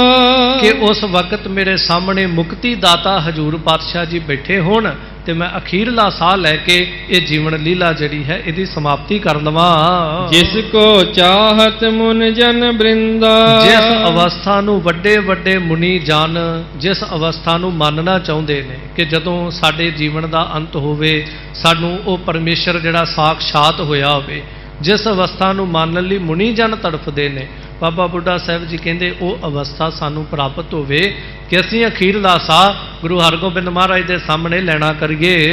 ਅਪਰ ਕਾਜ ਇੱਕ ਔਰ ਲਖਾਉ। ਫਿਰ ਆਉਂਦਾ ਇੱਕ ਹੋਰ ਵੀ ਛੋਟਾ ਜਿਹਾ ਕਾਰਜ ਦੁਨਿਆਵੀ ਜਿਹੜਾ ਹੈ ਉਹ ਰਹਿ ਜਾਣਾ ਹੈ। ਨਿਜ ਸੁਧ ਕੋ ਅਬ ਕਰ ਪਕਰਾਉ। ਇੱਥੇ ਹੁਣ ਇਹ ਨਾ ਸਮਝੀਏ ਕਿ ਬਾਬਾ ਬੁੱਢਾ ਸਾਹਿਬ ਜੀ ਆਪਣੇ ਪੁੱਤਰ ਨੂੰ ਦੇਖਣਾ ਜਾਂ ਇਸ ਤਰ੍ਹਾਂ ਮਿਲਣਾ ਲੋਚਦੇ ਨੇ। ਮਨ ਦਾ ਖਿਆਲ ਕਿ ਸੰਸਾਰ ਤੋਂ ਤੁਰਨ ਤੋਂ ਪਹਿਲਾਂ ਮੈਂ ਆਪਣੇ ਪੁੱਤਰ ਦੀ ਬਾਂਹ ਜਿਹੜੀ ਹੈ ਗੁਰੂ ਹਰਗੋਬਿੰਦ ਮਹਾਰਾਜ ਨੂੰ ਫੜਾ ਜਾਵਾਂ, ਕਿਉਂਕਿ ਗੁਰੂ ਮੇਰੇ ਪੁੱਤਰ ਦੀ ਬਾਂਹ ਫੜ ਲਵੇ ਤੇ ਕਦੀ ਮੇਰਾ ਪੁੱਤਰ ਜਿਹੜਾ ਡੋਲੇਗਾ ਨਹੀਂ। ਜਿਵੇਂ ਆਪਾਂ ਸੰਸਾਰ ਤੋਂ ਤੁਰਨ ਲੱਗੇ ਕਿੰਨੇ ਫਲਾਣੇ ਨੂੰ ਬਾਹਾਂ ਫੜਾ ਜਾਈਏ, ਪਰਿਵਾਰ ਨੂੰ, ਭਾਈ ਤੁਸੀਂ ਬੱਚੇ ਸਾਂਭਿਓ, ਤੁਸੀਂ ਪਰਿਵਾਰ ਸਾਂਭਿਓ, ਭਲਾ ਹੋਵੇ ਗੁਰੂ ਨੂੰ ਪਰਿਵਾਰ ਦੀ ਬਾਂਹ ਫੜਾ ਜਾਈਏ। ਸੋ ਇਸ ਤਰ੍ਹਾਂ ਬਾਬਾ ਬੁੱਢਾ ਸਾਹਿਬ ਜੀ ਕਹਿੰਦੇ ਤੁਰਦਿਆਂ ਹੋਇਆਂ ਆਪਣੇ ਪੁੱਤਰ ਦੀ ਬਾਂਹ ਵੀ ਗੁਰੂ ਹਰਗੋਬਿੰਦ ਮਹਾਰਾਜ ਨੂੰ ਫੜਾ ਜਾਵਾਂ। ਉਚਿਤ ਅਹੈ ਮੋਕੋ ਇਹੋ ਕਰਨੀ। ਇਹੀ ਕਾਰਜ ਕਰਨਾ ਜਿਹੜਾ ਹੈ ਮੇਰੇ ਵਾਸਤੇ ਸਭ ਤੋਂ ਉਚਿਤ ਭਲਾ ਹੈ। ਹਮ ਸਗਰੇ ਸਤਿਗੁਰ ਕੀ ਸਰਨੀ। ਕਿਉਂਕਿ ਅਸੀਂ ਸਾਰੇ ਗੁਰੂ ਸਾਹਿਬ ਜੀ ਦੀ ਚਰਨ ਸ਼ਰਨ ਵਿੱਚ ਹਾਂ। ਲੋਕ ਪਰਲੋਕ ਆਦ ਅਰ ਅੰਤ। ਕਿਉਂਕਿ ਇਹ ਲੋਕ ਉਹ ਪਰਲੋਕ ਜੀਵਨ ਜੀਵਨ ਦਾ ਆਦ ਜੀਵਨ ਦਾ ਅੰਤ ਤੱਕ। ਹਮਰੋ ਨਹਿ ਕੋ ਬਿਨ ਭਗਵੰਤ। ਸਾਡਾ ਤਾਂ ਜੀਵਾਂ ਦਾ ਭਗਵੰਤ ਸਰੂਪ ਗੁਰੂ ਸਾਹਿਬ ਤੋਂ ਬਿਨਾ ਕੋਈ ਹੈ ਹੀ ਨਹੀਂ ਹੈ। ਸਿੱਖ ਦੀ ਇਹ ਅਵਸਥਾ ਹੋਵੇ ਕਿ ਮੇਰਾ ਗੁਰੂ ਤੋਂ ਬਿਨਾ ਕੋਈ ਨਹੀਂ ਹੈ, ਸੰਸਾਰ ਦੇ ਉੱਤੇ ਆਸਾਂ ਉਮੀਦਾਂ ਭਰੋਸਾ ਲਾ ਕੇ ਜਿਉਣ ਵਾਲਾ ਨਾ ਹੋਵੇ। ਬਾਬਾ ਬੁੱਢਾ ਸਾਹਿਬ ਜੀ ਕਹਿੰਦੇ ਗੁਰੂ ਸਾਹਿਬ ਤੋਂ ਬਿਨਾ ਸਾਡਾ ਭਲਾ ਕੌਣ ਹੈ। ਇਮ ਵਿਚਾਰ ਕਰ ਸਿੱਖ ਹਕਾਰਾ। ਇਸ ਤਰ੍ਹਾਂ ਮਨ ਨਾਲ ਵਿਚਾਰ ਕਰਕੇ ਇੱਕ ਸਿੱਖ ਨੂੰ ਆਪਣੇ ਕੋਲ ਬੁਲਾਇਆ ਹੈ। ਭਾਉ ਸਮਤ ਜਿਸ ਬਹੁ ਉਰ ਧਾਰਾ। ਜਿਸ ਨੂੰ ਬੜੇ ਭਾਵ ਪ੍ਰੇਮ ਦੇ ਨਾਲ, ਬੜੀ ਸੋਹਣੀ ਸ੍ਰੇਸ਼ਟ ਮੱਤ ਦੇ ਨਾਲ ਹਿਰਦੇ 'ਚ ਪ੍ਰੇਮ ਧਾਰਨ ਕਰਕੇ ਉਸ ਸਿੱਖ ਨੂੰ ਬਾਬਾ ਬੁੱਢਾ ਸਾਹਿਬ ਜੀ ਕਹਿਣ ਲੱਗੇ, ਨਿਕਟ ਬਿਠਾਏ ਸਕਲ ਸਮਝਾਈ। ਉਹਨੂੰ ਕੋਲ ਬਿਠਾ ਕੇ ਨਾ ਬਾਬਾ ਬੁੱਢਾ ਸਾਹਿਬ ਜੀ ਨੇ ਸਾਰੀ ਗੱਲ ਜਿਹੜੀ ਬੜੇ ਪਿਆਰ ਨਾਲ ਸਮਝਾਉਣੀ ਕੀਤੀ। ਗੁਰ ਟਿਗ ਗਮਨੋ ਬਿਮਲ ਬਿਹਾਈ। ਕਿ ਗੁਰ ਸਿੱਖਾਂ, ਇਹ ਸਰੀਰ ਨਾਸ਼ਵਾਨ ਨੇ, ਸਾਡੇ ਸਰੀਰ ਦਾ ਅਖੀਰਲਾ ਸਮਾਂ ਨੇੜੇ ਹੈ, ਤੇ ਤੂੰ ਇੱਕ ਛੋਟਾ ਜਿਹਾ ਕਾਰਜ ਕਰ ਸਾਡਾ ਕਿ ਤੂੰ ਗੁਰੂ ਹਰਗੋਬਿੰਦ ਮਹਾਰਾਜ ਜੀ ਦੇ ਕੋਲ ਜਾ ਤੇ ਜਾ ਕੇ ਸਤਿਗੁਰੂ ਪਾਤਸ਼ਾਹ ਜੀ ਨੂੰ ਇਹ ਖਬਰ ਦੇ ਤੇ ਹਜੂਰ ਪਾਤਸ਼ਾਹ ਨੂੰ ਸਾਡੇ ਕੋਲ ਆਉਣ ਲਈ ਬੇਨਤੀ ਕਰਨੀ ਕਰ। ਮਮ ਦਿਸ ਤੇ ਇਹ ਬਿਨੈ ਸੁਨਾਵੋ। ਤੇ ਮੇਰੇ ਵੱਲੋਂ ਜਾ ਕੇ ਹਜੂਰ ਪਾਤਸ਼ਾਹ ਜੀ ਨੂੰ ਇਹ ਬੇਨਤੀ ਸੁਣਾਉਣੀ ਕਰੀ। ਦਾਸ ਕਦੀਮੀ ਲਖ ਕਰ ਆਵੋ। ਤੇ ਬੇਨਤੀ ਇੰਜ ਕਰੀ ਕਿ ਹਜੂਰ ਪਾਤਸ਼ਾਹ ਆਪ ਜੀ ਆਪਣੇ ਸੇਵਕ ਬਾਬਾ ਬੁੱਢਾ ਜੀ ਨੂੰ ਦਾਸ ਕਦੀਮੀ, ਆਪਣਾ ਬਹੁਤ ਨਿਕਟਵਰਤੀ ਸਿੱਖ ਜਾਣ ਕਰਕੇ ਉਹਦੀ ਬੇਨਤੀ ਪ੍ਰਵਾਨ ਕਰਕੇ ਸ਼ੀਘਰ ਆਉਣਾ ਕਰੋ। ਜਿਮ ਗੁਰ ਖੇਤਰ ਬਿਖੈਰਨ ਠਾਨੇ। ਇੱਕ ਦ੍ਰਿਸ਼ਟਾਂਤ ਦੇ ਕੇ ਸਮਝਾਉਂਦੇ ਨੇ ਕਿਸ ਤਰ੍ਹਾਂ ਬਾਬਾ ਬੁੱਢਾ ਸਾਹਿਬ ਜੀ ਬੇਨਤੀ ਕਰਦੇ ਨੇ ਕਿ ਮਹਾਰਾਜ ਨੂੰ ਕਿਹੋ ਕਿ ਸਤਿਗੁਰੂ ਜਿਵੇਂ ਕਦੀ ਕੁਰੂਕਸ਼ੇਤਰ ਦਾ ਜੰਗ ਲੱਗਦਾ ਹੈ, ਉਸ ਵਕਤ ਜੰਗੇ ਮੈਦਾਨ ਵਿੱਚ ਕ੍ਰਿਸ਼ਨ ਹਸਤਨਾਪੁਰੀ ਪਿਆਨੇ। ਉਸ ਮਹਾਭਾਰਤ ਦੇ ਜੰਗ ਵਿੱਚ ਸ਼੍ਰੀ ਕ੍ਰਿਸ਼ਨ ਜੀ ਹਸਤਨਾਪੁਰ ਗਏ ਸਨ। ਸਭ ਪਾਂਡਵ ਕੋ ਲੈ ਕਰ ਸਾਥ। ਕਿਉਂਕਿ ਜਦੋਂ ਕੌਰਵ ਸਾਰਾ ਜੰਗ ਹਾਰ ਗਏ ਸੀ ਤਾਂ ਸ਼੍ਰੀ ਕ੍ਰਿਸ਼ਨ ਜੀ ਸਾਰੇ ਪਾਂਡਵਾਂ ਨੂੰ ਆਪਣੇ ਨਾਲ ਲੈ ਕਰਕੇ ਅਬ ਸੇਚਿਓ ਧਰਮ ਜਨਰ ਨਾਥ। ਤੇ ਉੱਥੇ ਜਾ ਕੇ ਧਰਮ ਪੁੱਤਰ ਯੁਧਿਸ਼ਟਰ ਨੂੰ ਜਾ ਕਰਕੇ ਰਾਜ ਤਿਲਕ ਦੇਣਾ ਕੀਤਾ ਸੀ। ਸਰ ਸਹਿਜਾ ਪਰ ਭੀਖਮ ਪਰਿਓ। ਜੇ ਦੂਜੇ ਪਾਸੇ ਇਹ ਵੀ ਦੇਖਦੇ ਹਾਂ, ਸਿਰਫ ਇੱਕ ਦ੍ਰਿਸ਼ਟਾਂਤ ਦਿੱਤੇ ਨੇ ਕਿ ਕਦੀ ਉਹਨਾਂ ਅਵਤਾਰਾਂ ਨੇ ਵੀ ਆਪਣੇ ਸੇਵਕਾਂ ਦੀ ਬੇਨਤੀ ਪ੍ਰਵਾਨ ਕਰਕੇ ਜਾਣਾ ਕੀਤਾ। ਜਿਵੇਂ ਸਰ ਸਹਿਜਾ ਪਰ, ਤੀਰਾਂ ਦੀ ਸੇਜਾ ਦੇ ਉੱਤੇ ਭੀਸ਼ਮ ਲੇਟਿਆ ਹੋਇਆ, ਕਿਉਂਕਿ ਜਦੋਂ ਭੀਸ਼ਮ ਨੂੰ ਬਹੁਤ ਤੀਰ ਵੱਜੇ ਤੇ ਦਾਸਤਾਂ ਆਉਂਦੀ ਇਤਿਹਾਸ ਦੇ ਅੰਦਰ, ਇੰਨੇ ਤੀਰ ਵੱਜੇ ਕਿ ਉਹਦੇ ਸਰੀਰ ਉੱਤੇ 2 ਇੰਚ ਵੀ ਜਗ੍ਹਾ ਖਾਲੀ ਨਹੀਂ ਸੀ। ਅਰਜੁਨ ਨੇ ਇੰਨੇ ਤੀਰ ਮਾਰੇ। ਜਦੋਂ ਭੀਸ਼ਮ ਰੱਥ ਤੋਂ ਥੱਲੇ ਡਿੱਗਦਾ ਹੈ ਤੇ ਉਹਦਾ ਸਰੀਰ ਜ਼ਮੀਨ ਤੇ ਨਹੀਂ ਲੱਗਦਾ, ਭਾਵ ਇੰਨੇ ਤੀਰ ਲੱਗੇ ਨੇ ਕਿ ਉਹ ਤੀਰਾਂ ਦੇ ਉੱਤੇ ਹੀ ਟੰਗਿਆ ਰਹਿ ਗਿਆ। ਇੱਥੋਂ ਤੱਕ ਵੀ ਇਤਿਹਾਸ 'ਚ ਉਹਨਾਂ ਦੇ ਗਾਥਾ ਆਉਂਦੀ ਹੈ ਕਿ 58 ਦਿਨ ਤਕਰੀਬਨ ਭੀਸ਼ਮ ਇਸੇ ਤਰ੍ਹਾਂ ਜਿਉਂਦਾ ਰਿਹਾ, ਇੰਨੇ ਤੀਰ ਉਹਦੇ ਸਰੀਰ 'ਚ ਵੱਜੇ। ਪਰ ਉਹਦੇ ਮਨ ਦਾ ਇੱਕ ਸੰਕਲਪ ਸੀ, ਉਹਨੇ ਸਾਰੀ ਜ਼ਿੰਦਗੀ ਪ੍ਰਾਣ ਰੱਖਿਆ ਸੀ ਬ੍ਰਹਮਚਰਜ ਦਾ। ਫਿਰ ਉਹਦਾ ਇੱਧਰ ਸ਼੍ਰੀ ਕ੍ਰਿਸ਼ਨ ਦਾ ਪ੍ਰਾਣ ਸੀ ਕਿ ਮੈਂ ਹਥਿਆਰ ਨਹੀਂ ਚੁੱਕਣਾ ਮੈਦਾਨ ਵਿੱਚ, ਮੈਂ ਇਸ ਜੰਗ ਵਿੱਚ ਹਥਿਆਰ ਨਹੀਂ ਚੁੱਕਾਂਗਾ। ਪਰ ਜਦੋਂ ਭੀਸ਼ਮ ਦੀ ਇਸ ਤਰ੍ਹਾਂ ਦੀ ਦਾਸਤਾਂ ਵੇਖੀ, ਉਹ ਸ਼੍ਰੀ ਕ੍ਰਿਸ਼ਨ ਜੀ ਨੂੰ ਯਾਦ ਕਰ ਰਿਹਾ ਸੀ। ਧਰਮ ਨਿਬਾਹ ਆਪਨੋ ਕਰਿਓ। ਤੇ ਮਹਾਰਾਜ ਜੀ ਉੱਥੇ ਸ਼੍ਰੀ ਕ੍ਰਿਸ਼ਨ ਜੀ ਨੇ ਆਪਣਾ ਧਰਮ ਨਿਭਾਇਆ, ਭਾਵ ਕਿ ਭੀਸ਼ਮ ਨੇ ਆਪਣਾ ਧਰਮ ਨਿਭਾਇਆ। ਉਹਨੇ ਸਾਰੀ ਜ਼ਿੰਦਗੀ ਜੋ ਪ੍ਰਣ ਕੀਤਾ ਸੀ ਉਹਨੂੰ ਨਿਭਾਇਆ, ਉਹ ਗ੍ਰਸਤੀ ਨਾ ਆਇਆ। ਤੇ ਕ੍ਰਿਸ਼ਨ ਜੀ ਨੇ ਜਿਹੜਾ ਪ੍ਰਣ ਕੀਤਾ ਸੀ ਮੈਂ ਸ਼ਸਤਰ ਨਹੀਂ ਚੁੱਕਾਂਗਾ, ਪਰ ਮਜਬੂਰ ਹੋ ਕੇ ਉਹਨੇ ਕ੍ਰਿਸ਼ਨ ਜੀ ਦਾ ਪ੍ਰਾਣ ਤੁੜਵਾ ਕੇ ਉਹਨਾਂ ਨੂੰ ਵੀ ਸੁਦਰਸ਼ਨ ਚੱਕਰ ਜਿਹੜਾ ਉਹ ਚੁੱਕਣ ਵਾਸਤੇ ਮਜਬੂਰ ਕਰ ਦਿੱਤਾ। ਸੋ ਇਸ ਤਰ੍ਹਾਂ ਉਹਨੇ ਆਪਣਾ ਪ੍ਰਾਣ ਜਿਹੜਾ ਉਹਨੇ ਨਿਭਾਇਆ। ਉਹਨੇ ਪ੍ਰਣ ਕੀਤਾ ਸੀ ਮੈਂ ਕ੍ਰਿਸ਼ਨ ਜੀ ਤੋਂ ਸ਼ਸਤਰ ਚੁਕਵਾ ਕੇ ਰਵਾਂਗਾ, ਉਹਦਾ ਇਹ ਪ੍ਰਾਣ ਸੀ ਤੇ ਉਹਨੇ ਆਪਣਾ ਪ੍ਰਾਣ ਜਿਹੜਾ ਪੂਰਾ ਕਰ ਲਿਆ ਸੀ। ਅੰਤ ਸਮੇਂ ਆਪਣੋ ਤਿਨ ਜਾਣਾ। ਉਸ ਵਕਤ ਉਹਨੇ ਵੀ ਆਪਣਾ ਅੰਤ ਸਮਾਂ ਜਾਣ ਕੇ ਸ਼੍ਰੀ ਕ੍ਰਿਸ਼ਨ ਜੀ ਨੂੰ ਯਾਦ ਕੀਤਾ ਤੇ ਮਹਾਰਾਜ ਸ਼੍ਰੀ ਕ੍ਰਿਸ਼ਨ ਜੀ ਉੱਥੇ ਵੀ ਪਹੁੰਚ ਕੇ ਉਹਦੀ ਪ੍ਰਤਿਗਿਆ ਪੂਰੀ ਕੀਤੀ। ਕ੍ਰਿਸ਼ਨ ਹਕਾਰੇ ਧਰ ਕਰ ਧਿਆਨਾ। ਤੇ ਉਹਨੇ ਵੀ ਸ਼੍ਰੀ ਕ੍ਰਿਸ਼ਨ ਜੀ ਦਾ ਧਿਆਨ ਧਾਰਨ ਕਰਕੇ ਉਹਨਾਂ ਨੂੰ ਯਾਦ ਕਰਨਾ ਕੀਤਾ। ਤਤ ਛਿਨ ਆਪਣੋ ਸਿਮਰਨ ਚੀਨਾ। ਤੇ ਆਪਣਾ ਸਿਮਰਨ ਕਰਦੇ ਹੋਏ ਦੇਖਿਆ ਕਿ ਮੈਨੂੰ ਯਾਦ ਕਰ ਰਿਹਾ ਹੈ ਤੇ ਉਹਦੇ ਕੋਲ ਜਾ ਕੇ ਉਹਦੀ ਕਾਮਨਾ ਸ਼੍ਰੀ ਕ੍ਰਿਸ਼ਨ ਜੀ ਨੇ ਵੀ ਪੂਰੀ ਕੀਤੀ ਹੈ। ਸਭ ਕੁਝ ਤਜ ਪ੍ਰਸਥਾਨੋ ਕੀਨਾ। ਕਿ ਸਾਰਾ ਕੁਝ ਛੱਡ ਕੇ, ਸਾਰਾ ਜੰਗ ਜਿਹੜਾ ਹੈ ਉਹ ਛੱਡ ਕੇ ਸ਼੍ਰੀ ਕ੍ਰਿਸ਼ਨ ਜੀ ਭੀਸ਼ਮ ਦੇ ਕੋਲ ਗਏ ਤੇ ਜਾ ਕਰਕੇ ਉਹਦੀ ਕਾਮਨਾ ਪੂਰੀ ਕੀਤੀ। ਅੰਤ ਸਮੇਂ ਮਹਿ ਦਰਸ਼ਨ ਦਿਓ। ਤੇ ਉਹਨੂੰ ਅਖੀਰਲੇ ਸਮੇਂ ਉਹਦੀ ਇਹ ਕਾਮਨਾ ਸੀ ਮਰਨ ਤੋਂ ਪਹਿਲਾਂ ਮੈਂ ਦਰਸ਼ਨ ਕਰਨੇ ਨੇ, ਤਾਂ ਉਹਨੂੰ ਅਖੀਰਲੇ ਸਮੇਂ ਦਰਸ਼ਨ ਦੇਣਾ ਕੀਤੇ। ਤੈਸੋ ਸਮੋ ਆਨ ਸਭ ਭਇਓ। ਸੋ ਮਹਾਰਾਜ ਜੇ ਉਹਨਾਂ ਅਵਤਾਰਾਂ ਨੇ ਆਪਣੇ ਸੇਵਕਾਂ ਦੀ ਕਾਮਨਾ ਪੂਰੀ ਕੀਤੀ, ਮਹਾਰਾਜ ਤੁਸੀਂ ਤੇ ਪ੍ਰਤੱਖ ਅਕਾਲ ਪੁਰਖ ਹੋ ਤੇ ਤੁਹਾਡਾ ਸੇਵਕ ਵੀ ਇਹੀ ਕਾਮਨਾ ਕਰਦਾ ਹੈ, ਅੰਤ ਸਮੇਂ ਮੈਨੂੰ ਦਰਸ਼ਨ ਦੇਣਾ ਕਰੋ। ਕਿਰਪਾ ਕਰੋ ਆਵੋ ਹਿਤ ਧਾਰੇ। ਤੇ ਮਹਾਰਾਜ ਜੀ ਕਿਰਪਾ ਕਰੋ ਹਿਤ ਧਾਰਨ ਕਰਕੇ, ਭਾਵ ਕਿ ਮੇਰੇ ਪ੍ਰੇਮ ਨੂੰ ਦੇਖਦਿਆਂ ਹੋਇਆਂ ਆਪ ਜੀ ਮੇਰੇ ਪ੍ਰਤੀ ਪ੍ਰੇਮ ਧਾਰਨ ਕਰਕੇ ਆਉਣਾ ਕਰੋ। ਜਿਮ ਜਟਾਯੂ ਤਨ ਤਜਤ ਨਿਹਾਰੇ। ਜਿਸ ਤਰ੍ਹਾਂ ਜਟਾਯੂ ਜਿਹੜਾ ਸੀਗਾ ਇਹ ਜਦੋਂ ਆਪਣਾ ਤਨ ਜਿਹੜਾ ਸੀ ਇਹਨੂੰ ਤਜਣ ਲੱਗਾ, ਇਹਨੂੰ ਛੱਡਣ ਲੱਗਾ, ਸੀਤਾ ਖੋਜਤ ਇਤ ਉਤ ਧਾਏ। ਤੇ ਇਹਦੀ ਦਾਸਤਾਨ ਜਿਹੜੀ ਆਉਂਦੀ ਹੈ ਗ੍ਰੰਥਾਂ ਵਿੱਚ ਕਿ ਜਦੋਂ ਸੀਤਾ ਹਰਨ ਹੋਇਆ, ਰਾਵਣ ਸੀਤਾ ਨੂੰ ਲੈ ਕੇ ਜਾ ਰਿਹਾ ਹੈ, ਤਾਂ ਇਹ ਜਟਾਯੂ ਪੰਛੀ ਸੀਗਾ, ਇਹ ਕੋਈ ਮਨੁੱਖ ਨਹੀਂ ਹੈ। ਇਹਨੇ ਜਦੋਂ ਰਾਵਣ ਨੂੰ ਇਸ ਤਰ੍ਹਾਂ ਲਿਜਾਂਦੇ ਹੋਏ ਦੇਖਿਆ, ਇਹ ਉੱਡਿਆ, ਇਹਨੇ ਬੜੀ ਤਰ੍ਹਾਂ ਦੇ ਆਪਣੀ ਚੁੰਝ ਦੇ ਨਾਲ, ਆਪਣੇ ਖੰਭਾਂ ਦੇ ਨਾਲ ਰਾਵਣ ਦੇ ਉੱਤੇ ਵਾਰ ਕੀਤੇ, ਭਾਵੇਂ ਨੇ ਪੂਰੀ ਵਾਹ ਲਾਈ ਜਿੰਨੀ ਇਹਦੇ ਤੋਂ ਲੱਗੀ, ਪਰ ਪੰਛੀ ਸੀ। ਰਾਵਣ ਨੇ ਇੱਕ ਵਾਰ ਕੀਤਾ, ਇਹਦੇ ਦੋਨੇ ਖੰਭ ਜਿਹੜੇ ਸੀ ਉਹ ਕੱਟ ਦਿੱਤੇ। ਇਹ ਹੁਣ ਜ਼ਮੀਨ ਦੇ ਉੱਤੇ ਤੜਫ ਕੇ ਡਿੱਗਿਆ, ਬਿਲਕੁਲ ਮੂਰਛਾ ਬੇਹੋਸ਼ੀ ਦੀ ਅਵਸਥਾ ਵਿੱਚ ਹੈ। ਇੱਧਰ ਸ਼੍ਰੀ ਰਾਮ ਜੀ ਲੱਭਦੇ ਪਏ ਹਨ ਸਾਰੇ ਪਾਸੇ ਸੀਤਾ ਨੂੰ, ਲੱਭਦਿਆਂ ਲਭਾਉਂਦਿਆਂ ਜਦੋਂ ਇਹਦੇ ਤੱਕ ਪਹੁੰਚਦੇ ਹਨ ਤਾਂ ਨਿਜ ਜਨ ਜਾਨ ਤੁਰਤ ਹੀ ਆਏ। ਤੇ ਇਹਦੀ ਵੀ ਮਨ ਦੀ ਕਾਮਨਾ ਸੀ ਕਿ ਸ਼੍ਰੀ ਰਾਮ ਜੀ ਮੇਰੇ ਕੋਲ ਆ ਜਾਣ, ਮੈਂ ਉਹਨਾਂ ਨੂੰ ਦੱਸ ਦਵਾਂ ਵੀ ਸੀਤਾ ਕਿੱਥੇ ਹੈ, ਕੌਣ ਲੈ ਕੇ ਗਿਆ ਹੈ। ਸੋ ਇਹਨੇ ਪੂਰਾ ਆਪਣੇ ਵੱਲੋਂ ਸੰਘਰਸ਼ ਕੀਤਾ। ਹੁਣ ਇਹ ਮੂਰਛਾ ਅਵਸਥਾ ਦੇ ਵਿੱਚ ਸੀ, ਬੇਹੋਸ਼ੀ ਦੀ ਅਵਸਥਾ ਵਿੱਚ ਸੀ, ਤਾਂ ਸ਼੍ਰੀ ਰਾਮ ਜੀ ਇਹਦੇ ਕੋਲ ਆਏ ਨੇ, ਸਾਰੀ ਗੱਲ ਦੱਸੀ ਕਿ ਸੀਤਾ ਕਿੱਥੇ ਗਈ ਹੈ, ਕੌਣ ਲੈ ਕੇ ਗਿਆ, ਕਿਵੇਂ ਲੈ ਕੇ ਗਿਆ, ਕਿਸ ਤਰ੍ਹਾਂ ਧੋਖਾ ਕਰਕੇ ਲੈ ਕੇ ਗਿਆ ਹੈ। ਸੋ ਇਸ ਤਰ੍ਹਾਂ ਇਹਨੇ ਦਰਸ਼ਨ ਕੀਤੇ, ਸ਼੍ਰੀ ਰਾਮ ਨੇ ਇਹਦਾ ਉਧਾਰ ਕਰਨਾ ਕੀਤਾ। ਤਿਮ ਅਬ ਬਿਰਦ ਸੰਭਾਰਤ ਆਵੋ। ਸੋ ਬਾਬਾ ਬੁੱਢਾ ਸਾਹਿਬ ਕਹਿੰਦੇ ਮਹਾਰਾਜ ਜੇ ਸ਼੍ਰੀ ਰਾਮ ਚੰਦਰ ਜੀ ਉਸ ਪੰਛੀ ਦੀ ਕਾਮਨਾ ਪੂਰੀ ਕਰਦੇ ਨੇ ਤਾਂ ਮੈਂ ਤਾਂ ਫਿਰ ਤੁਹਾਡਾ ਸੇਵਕ ਹਾਂ, ਆ ਕੇ ਕਾਮਨਾ ਪੂਰੀ ਕਰੋ। ਅਗਹਾਨੀ ਨਿਜ ਦਰਸ ਦਿਖਾਵੋ। ਐ ਅਗਹਾਨੀ ਪਾਪ ਨਾਸ਼ਕ ਸਤਿਗੁਰੂ ਪਾਤਸ਼ਾਹ ਜੀ ਮੈਨੂੰ ਆਪਣਾ ਨਿਜ ਦਰਸ਼ਨ ਬਖਸ਼ਣਾ ਕਰੋ। ਬ੍ਰਿਧ ਕੋ ਨਮੋ ਕਰਤ ਸਿੱਖ ਚਲਿਓ। ਸੋ ਇਸ ਤਰ੍ਹਾਂ ਸਿੱਖ ਨੂੰ ਸਾਰੀ ਗੱਲ ਸਮਝਾਈ ਤੇ ਸਿੱਖ ਬਾਬਾ ਬੁੱਢਾ ਸਾਹਿਬ ਜੀ ਨੂੰ ਨਮਸਕਾਰ ਕਰਕੇ ਚੱਲ ਪਿਆ। ਪੂਰਨ ਆਏ ਗੁਰੂ ਸੰਗ ਮਿਲਿਓ। ਤੇ ਤੁਰੰਤ ਗੁਰੂ ਹਰਗੋਬਿੰਦ ਮਹਾਰਾਜ ਜੀ ਦੇ ਕੋਲ ਆਇਆ। ਸ਼੍ਰੀ ਹਰਗੋਬਿੰਦਪੁਰ ਸਾਹਿਬ ਦੀ ਧਰਤੀ ਤੇ ਧੰਨ ਗੁਰੂ ਹਰਗੋਬਿੰਦ ਮਹਾਰਾਜ ਨੂੰ ਆ ਕੇ ਮਿਲਦਾ ਹੈ। ਨਮਸਕਾਰ ਕਰ ਬ੍ਰਿਧ ਸੰਦੇਸਾ। ਤੇ ਜਦੋਂ ਨਮਸਕਾਰ ਕਰਕੇ ਬਾਬਾ ਬੁੱਢਾ ਸਾਹਿਬ ਜੀ ਦਾ ਸੁਨੇਹਾ ਦੇਣਾ ਕੀਤਾ ਤਾਂ ਬੈਠਿਓ ਭਾਖ ਸੁਨਾਏ ਅਸ਼ੇਸਾ। ਤੇ ਕੋਲ ਬਹਿ ਕੇ ਨਾ ਬੜੇ ਪਿਆਰ ਨਾਲ, ਜਿਵੇਂ ਬਾਬਾ ਬੁੱਢਾ ਸਾਹਿਬ ਜੀ ਨੇ ਜਿਸ ਪਿਆਰ ਨਾਲ ਸੁਨੇਹਾ ਦਿੱਤਾ ਉਸੇ ਪਿਆਰ ਦੇ ਨਾਲ ਇਸ ਸਿੱਖ ਨੇ ਸੁਣਾਉਣਾ ਕੀਤਾ।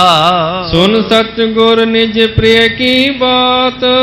ਕਮਾਲ ਦੀ ਗੱਲ ਹੈ, ਜਦੋਂ ਗੁਰੂ ਹਰਗੋਬਿੰਦ ਮਹਾਰਾਜ ਜੀ ਨੇ ਆਪਣੇ ਪਿਆਰੇ ਸੇਵਕ ਦੀ ਇਹ ਗੱਲ, ਇਹ ਸੁਨੇਹਾ ਸੁਣਿਆ ਤਾਂ ਤਿਆਰੀ ਕਰੀ ਸ਼ੀਘਰ ਸਭ ਭਾਂਤ। ਸਾਹਿਬ ਜਿਸ ਤਰ੍ਹਾਂ ਵੀ ਬੈਠੇ ਸੀ ਨਾ ਉਸੇ ਵੇਲੇ ਤਿਆਰੀ ਦਾ ਹੁਕਮ ਦੇ ਦਿੱਤਾ, ਸ਼ੀਘਰ ਤਿਆਰੀ ਕਰਨ ਲਈ। ਇਹ ਨਹੀਂ ਕਿਹਾ ਵੀ ਕੋਈ ਨਹੀਂ ਇੱਕ ਦੋ ਦਿਨ ਰੁਕ ਕੇ ਵਿਹਣੇ ਆ, ਸੋਚਦੇ ਆ, ਵਿਚਾਰ ਕਰਾਂਗੇ ਫਿਰ ਚੱਲਾਂਗੇ।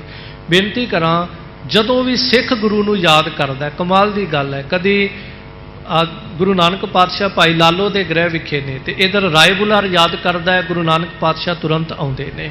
ਸੋ ਗੁਰੂ ਸਾਹਿਬ ਜੀ ਦੇ ਜੀਵਨ ਦੇਖੀਏ, ਕਦੀ ਗੁਰੂ ਅਰਜਨ ਦੇਵ ਮਹਾਰਾਜ ਜੀ ਨੂੰ ਲਾਹੌਰ ਬੈਠਾ ਸਿੱਖ ਯਾਦ ਕਰਦਾ ਹੈ, ਕਦੀ ਗੁਰੂ ਹਰਗੋਬਿੰਦ ਮਹਾਰਾਜ ਜੀ ਨੂੰ ਮਾਈ ਯਾਦ ਕਰਦੀ ਹੈ। ਕਹਿਣ ਦਾ ਭਾਵ ਹੈ ਜਦੋਂ ਵੀ ਸਿੱਖ ਨੂੰ ਗੁਰੂ ਯਾਦ ਕਰਦਾ, ਗੁਰੂ ਤਤਕਾਲ ਦੌੜਿਆ ਜਾਂਦਾ ਹੈ। ਬੜੀ ਸ਼ੀਘਰਤਾ ਨਾਲ ਇਤਿਹਾਸ ਦੇ ਲੱਖਾਂ ਪ੍ਰਮਾਣ ਹਨ। ਪਰ ਕਮਾਲ ਹੈ ਜਦੋਂ ਗੁਰੂ ਸਿੱਖ ਨੂੰ ਯਾਦ ਕਰਦਾ ਕਿ ਤੂੰ ਮੇਰੇ ਦਰ ਤੇ ਆ, ਦਰਸ਼ਨ ਕਰ, ਜੀਵਨ ਦੇ ਅਖੀਰਲੇ ਸਾਹ ਤੋਂ ਪਹਿਲਾਂ ਹਾਜ਼ਰੀ ਭਰ ਕੇ ਜਾ। ਸਿੱਖ ਸੋਚਦਿਆਂ ਸਾਲਾਂ ਲਾ ਦਿੰਦਾ ਹੈ, ਛੁੱਟੀਆਂ ਹੋਣਗੀਆਂ ਬੱਚਿਆਂ ਨੂੰ ਫਿਰ ਚੱਲਾਂਗੇ, ਆਹ ਕੰਮ ਹੋ ਜਾਵੇ ਫਿਰ ਚੱਲਾਂਗੇ, ਆਹ ਕੰਮ ਨਿਬੜ ਜਾਵੇ ਫਿਰ ਚੱਲਾਂਗੇ। ਇਹਨੂੰ ਇਸ ਤਰ੍ਹਾਂ ਮਹਿਸੂਸ ਕਰਿਆ ਕਰੋ ਜਦੋਂ ਤੁਹਾਡੇ ਅੰਦਰ ਕਿਤੇ ਫੁਰਨਾ ਬਣੇ ਨਾ ਕਿ ਅਸੀਂ ਪਟਨਾ ਸਾਹਿਬ ਦੀ ਧਰਤੀ ਤੇ ਦਰਸ਼ਨ ਕਰਨ ਜਾਣਾ, ਇੰਝ ਸਮਝੋ ਕਿ ਫੁਰਨਾ ਤੁਸੀਂ ਨਹੀਂ ਬਣਾਇਆ, ਗੁਰੂ ਸਾਹਿਬ ਜੀ ਨੇ ਤੁਹਾਡੇ ਅੰਦਰ ਪੈਦਾ ਕੀਤਾ। ਇਹਦਾ ਕਾਰਨ ਜਿਵੇਂ ਕਿਸੇ ਦੂਰ ਬੈਠੇ ਹੋਏ ਪੁੱਤ ਧੀ ਨੂੰ ਮਿਲਣ ਵਾਸਤੇ ਮਾਂ ਪਿਓ ਤਰਸਦਾ ਹੈ, ਇੰਝ ਜਿਵੇਂ ਸਿੱਖ ਗੁਰੂ ਨੂੰ ਮਿਲਣ ਲਈ ਤਰਸਦਾ ਹੈ। ਯਾਦ ਰੱਖਿਓ ਗੁਰੂ ਵੀ ਸਿੱਖ ਨੂੰ ਮਿਲਣ ਵਾਸਤੇ ਤਰਸਦਾ ਜੇ। ਗੁਰੂ ਦੇ ਅੰਦਰ ਵੀ ਸਿੱਖ ਦੇ ਪ੍ਰਤੀ ਇੰਨਾ ਪਿਆਰ ਹੁੰਦਾ ਹੈ। ਤਾਂ ਗੁਰੂ ਸਾਹਿਬ ਗੁਰੂ ਅਮਰਦਾਸ ਮਹਾਰਾਜ ਕਹਿੰਦੇ ਨੇ, ਆਵੋ ਸਿੱਖ ਸਤਿਗੁਰੂ ਕੇ ਪਿਆਰਿਓ, ਗਾਵੋ ਸੱਚੀ ਬਾਣੀ। ਤਾਂ ਮੈਂ ਜ਼ਿਕਰ ਕਰਾਂ ਸਿੱਖਾ, ਜੇ ਤੂੰ ਗੁਰੂ ਨੂੰ ਯਾਦ ਕਰਦਾ, ਗੁਰੂ ਛਿੰਨ ਨਹੀਂ ਲਾਉਂਦਾ। ਜਦੋਂ ਗੁਰੂ ਤੈਨੂੰ ਯਾਦ ਕਰਦਾ, ਤੂੰ ਕਿਉਂ ਦੇਰੀ ਲਾਈ ਹੋਈ ਹੈ?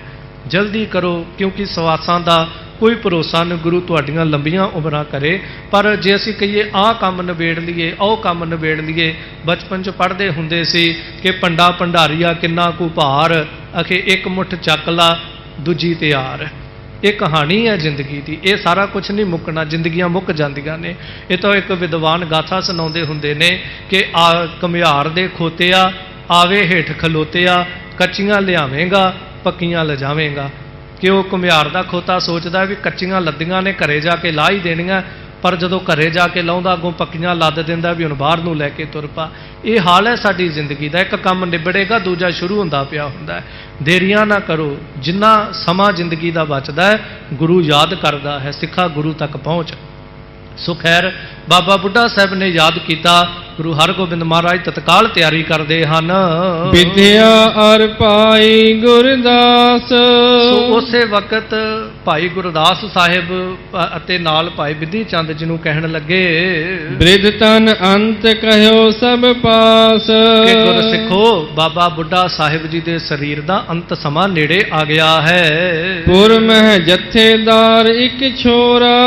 ਗੁਰੂ ਹਰਗੋਬਿੰਦ ਪਾਤਸ਼ਾਹ ਜੀ ਨੇ ਹਰਗੋਬਿੰਦਪੁਰੇ ਨਗਰ ਵਿੱਚ ਇੱਕ ਸਿੱਖ ਨੂੰ ਜਥੇਦਾਰ ਬਣਾ ਕੇ ਛੱਡ ਦਿੱਤਾ। ਕਿਚਕ ਸੈਨ ਦੇ ਕਰ ਤਿਸ ਠੋਰਾ। ਤੇ ਕੁਝ ਕੁ ਸੈਨਾ ਜਿਹੜੀ ਸੀ ਉਸ ਸਿੱਖ ਨੂੰ ਦੇ ਦਿੱਤੀ ਹੈ। ਪੁਰ ਜਨ ਸਭ ਕੋ ਧੀਰਜ ਦੀਨ। ਜਿਤਨੀਆਂ ਨਗਰ ਦੀਆਂ ਸੰਗਤਾਂ ਨੇ ਹਜੂਰ ਨੇ ਸਾਰਿਆਂ ਨੂੰ ਧੀਰਜ ਦਿੱਤਾ ਹੈ। ਛੱਡ ਬੈ ਤੁਰੰਗ ਹਕਾਰਨ ਕੀਨ। ਕਿਉਂਕਿ ਸਾਰੇ ਹੀ ਵੈਰਾਗ ਕਰਦੇ ਨੇ ਕਿ ਮਹਾਰਾਜ ਜੇ ਤੁਸੀਂ ਜਾ ਰਹੇ ਹੋ ਅਸੀਂ ਦਰਸ਼ਨ ਕਿਵੇਂ ਕਰਾਂਗੇ। ਸਭ ਨੇ ਸਭਨਾਂ ਨੂੰ ਧੀਰਜ ਦਿੱਤਾ ਤੇ ਤੁਰੰਗ ਤੇ ਅਸਵਾਰ ਹੋ ਗਏ ਹਨ। ਚਮੂ ਸਕਲ ਹੋਇ ਕਰਤਬ ਤਿਆਰ। ਤੇ ਬਹੁਤ ਸੈਨਾ ਸਤਿਗੁਰੂ ਪਾਤਸ਼ਾਹ ਜੀ ਨੇ ਆਪਣੇ ਨਾਲ ਤਿਆਰ ਕਰ ਲਈ ਹੈ। ਚੜੇ ਸੰਗ ਗਰ ਭੇ ਅਸਵਾਰ। ਉਸੇ ਵੇਲੇ ਸੂਰਮੇ ਜਿਹੜੇ ਹਨ ਆਲਸ ਰਹਿਤ ਸੂਰਮੇ ਹੁੰਦੇ ਸਨ, ਆਲਸੀ ਨਹੀਂ ਸੀ ਹੁੰਦੇ। ਜਿਵੇਂ ਗੁਰੂ ਨੇ ਹੁਕਮ ਕੀਤਾ ਤਤਕਾਲ ਤਿਆਰ ਬਰ ਤਿਆਰ ਫੌਜਾਂ ਸੀ, ਨਾਲ ਹੀ ਅਸਵਾਰੇ ਕਰ ਲਏ ਹਨ। ਕੁਛਕ ਸੈਨ ਦੇ ਸੰਗ ਨਿਹਾਲੇ। ਕੁਝ ਕੁ ਸੈਨਾ ਜਿਹੜੀ ਸੀ ਥਾਪੇ ਹੋਏ ਜਥੇਦਾਰ ਨੂੰ ਸਿੱਖ ਨੂੰ ਸਾਹਿਬ ਪਾਤਸ਼ਾਹ ਜੀ ਨੇ ਦੇ ਦਿੱਤੀ ਹੈ। ਸੌਂਪਿਓ ਪੁਰ ਕੋ ਰਾਖ ਸੰਭਾਲੇ। ਉਹਨੂੰ ਤਾਂ ਦਿੱਤੀ ਕਿ ਤੂੰ ਮਗਰੋਂ ਇਸ ਪੁਰੀ ਦੀ ਰਾਖੀ ਕਰਨੀ ਹੈ, ਨਗਰ ਨਿਵਾਸੀਆਂ ਦੀ ਰਖਵਾਲੀ ਕਰਨੀ ਹੈ। ਛੱਡ ਸਤਿਗੁਰ ਤਉ ਪੰਥ ਪਿਆਨੇ। ਸੋ ਇਸ ਤਰ੍ਹਾਂ ਹਜੂਰ ਪਾਤਸ਼ਾਹ ਜੀ ਉੱਥੋਂ ਚੱਲੇ ਨੇ ਤੇ ਰਾਹ ਦੇ ਵਿੱਚ ਚੱਲਦੇ ਜਾ ਰਹੇ ਹਨ। ਕਰੇ ਸ਼ੀਘਰਤਾ ਨਹਿ ਠਹਿਰਾਨੇ। ਤੇ ਕਿਸੇ ਵੀ ਜਗ੍ਹਾ ਦੇ ਉੱਤੇ ਹਜੂਰ ਪਾਤਸ਼ਾਹ ਜਲਦੀ ਨਹੀਂ ਰੁਕੇ, ਬੜੀ ਸ਼ੀਘਰਤਾ ਨਾਲ ਜਾ ਰਹੇ ਨੇ। ਕਿਉਂ? ਕਿਉਂਕਿ ਸਿੱਖ ਦੀ ਖਿੱਚ ਪੈ ਰਹੀ ਹੈ। ਵੱਡੇ ਬੇਗ ਤੇ ਤੁਰੰਗ ਚਲਾਏ। ਸੋ ਇਸ ਤਰ੍ਹਾਂ ਤੁਰੰਗ ਨੂੰ, ਘੋੜੇ ਨੂੰ ਬੜੀ ਤੇਜ਼ੀ ਦੇ ਨਾਲ ਹਜੂਰ ਪਾਤਸ਼ਾਹ ਚਲਾ ਰਹੇ ਹਨ। ਤੂਰਨ ਪੰਥ ਸੰਪੂਰਨ ਆਏ। ਬੜੀ ਤੇਜ਼ੀ ਦੇ ਨਾਲ ਇਹ ਸਾਰਾ ਮਾਰਗ ਜਿਹੜਾ ਇਹਨੂੰ ਲੰਘਦੇ ਜਾ ਰਹੇ ਹਨ। ਨਾਮਦੇਵ ਕੋ ਹੁਤੋ ਸਥਾਨ। ਰਾਹ ਦੇ ਵਿੱਚ ਨਾ ਭਗਤ ਨਾਮਦੇਵ ਜੀ ਦਾ ਇੱਕ ਪੁਰਾਤਨ ਅਸਥਾਨ ਆਉਂਦਾ ਹੈ। ਰੁਚਿਰ ਦੇਹਰਾ ਕਰਬੋ ਠਾਨ। ਜਿਸ ਦੇ ਉੱਤੇ ਧੰਨ ਗਰੀਬ ਨਵਾਜ ਹਜੂਰ ਪਾਤਸ਼ਾਹ ਜੀ ਬੜੀ ਰੁਚੀ ਦੇ ਨਾਲ ਦੇਹੁਰਾ ਕਰਿਬੋ ਠਾਨ, ਜੋ ਦੇਹੁਰਾ ਬੜੀ ਰੁਚੀ ਦੇ ਨਾਲ ਪੁਰਾਤਨ ਦੇਹੁਰਾ ਬਣਿਆ। ਹਾਲਾਂਕਿ ਭਗਤ ਨਾਮਦੇਵ ਸਾਹਿਬ ਜੀ ਘੁਮਾਣ ਨਗਰ ਜਿਹੜਾ ਹੈ ਇਧਰ ਦੁਆਬੇ ਦੇ ਵਿੱਚ, ਉੱਥੇ ਭਗਤ ਨਾਮਦੇਵ ਸਾਹਿਬ ਜੀ ਦਾ ਸਥਾਨ ਹੈ, ਉੱਥੇ ਲਾਗੇ। ਬਹੁਤਾ ਤੇ ਗ੍ਰੰਥਾਂ ਨੇ ਇਹਦਾ ਜ਼ਿਕਰ ਨਹੀਂ ਕੀਤਾ। ਸੋ ਖੈਰ ਖੋਜ ਕਰਾਂਗੇ ਕਿਉਂਕਿ ਅੱਜ ਹੀ ਪ੍ਰਸੰਗ ਸਾਹਮਣੇ ਆਉਂਦਾ ਹੈ। ਪਰ ਖੈਰ ਗਿਆਨੀ ਸੁਖਦੇਵ ਸਿੰਘ ਜੀ ਨਾਲ ਵੀ ਇਹਦੀ ਵਿਚਾਰ ਹੋਈ ਕਿ ਇਹਦੇ ਬਾਰੇ ਜ਼ਰੂਰ ਖੋਜ ਕੀਤੀ ਜਾਵੇ। ਸੋ ਗੁਰੂ ਹਰਗੋਬਿੰਦ ਮਹਾਰਾਜ ਜੀ ਭਗਤ ਨਾਮਦੇਵ ਸਾਹਿਬ ਜੀ ਦਾ ਇਹ ਜਿਹੜਾ ਅਸਥਾਨ ਹੈ। ਬਿਨਾ ਕਬੀਰ ਭਗਤ ਜੋ ਔਰ। ਜੋ ਭਗਤ ਕਬੀਰ ਜੀ ਵੀ ਭਗਤਾਂ ਦੇ ਵਿੱਚੋਂ ਸ਼੍ਰੋਮਣੀ ਭਗਤ ਨੇ, ਪਰ ਭਗਤ ਨਾਮਦੇਵ ਜੀ ਵੀ ਭਗਤ ਕਬੀਰ ਜੀ ਦੀ ਤਰ੍ਹਾਂ ਸ਼੍ਰੋਮਣੀ ਭਗਤ ਹਨ। ਸਭ ਕੇ ਵਿਖੇ ਲਖਿਓ ਸਿਰ ਮੋਰ। ਜਦੋਂ ਹਜੂਰ ਪਾਤਸ਼ਾਹ ਜੀ ਨੇ ਭਗਤ ਨਾਮਦੇਵ ਜੀ ਦਾ ਇਹ ਅਸਥਾਨ ਸਾਰਿਆਂ ਤੋਂ ਸਿਰਮੌਰ ਜਾਣਿਆ ਤਾਂ ਉਤਰ ਤੁਰੰਗ ਤੇ ਬੰਧਨ ਕੀਨ। ਹਜੂਰ ਪਾਤਸ਼ਾਹ ਜੀ ਉਤਰੇ ਨੇ ਘੋੜੇ ਤੋਂ ਤੇ ਉਤਰ ਕੇ ਭਗਤ ਜੀ ਦੇ ਅਸਥਾਨ ਨੂੰ ਨਮਸਕਾਰ ਕੀਤੀ, ਸਤਿਕਾਰ ਕੀਤਾ।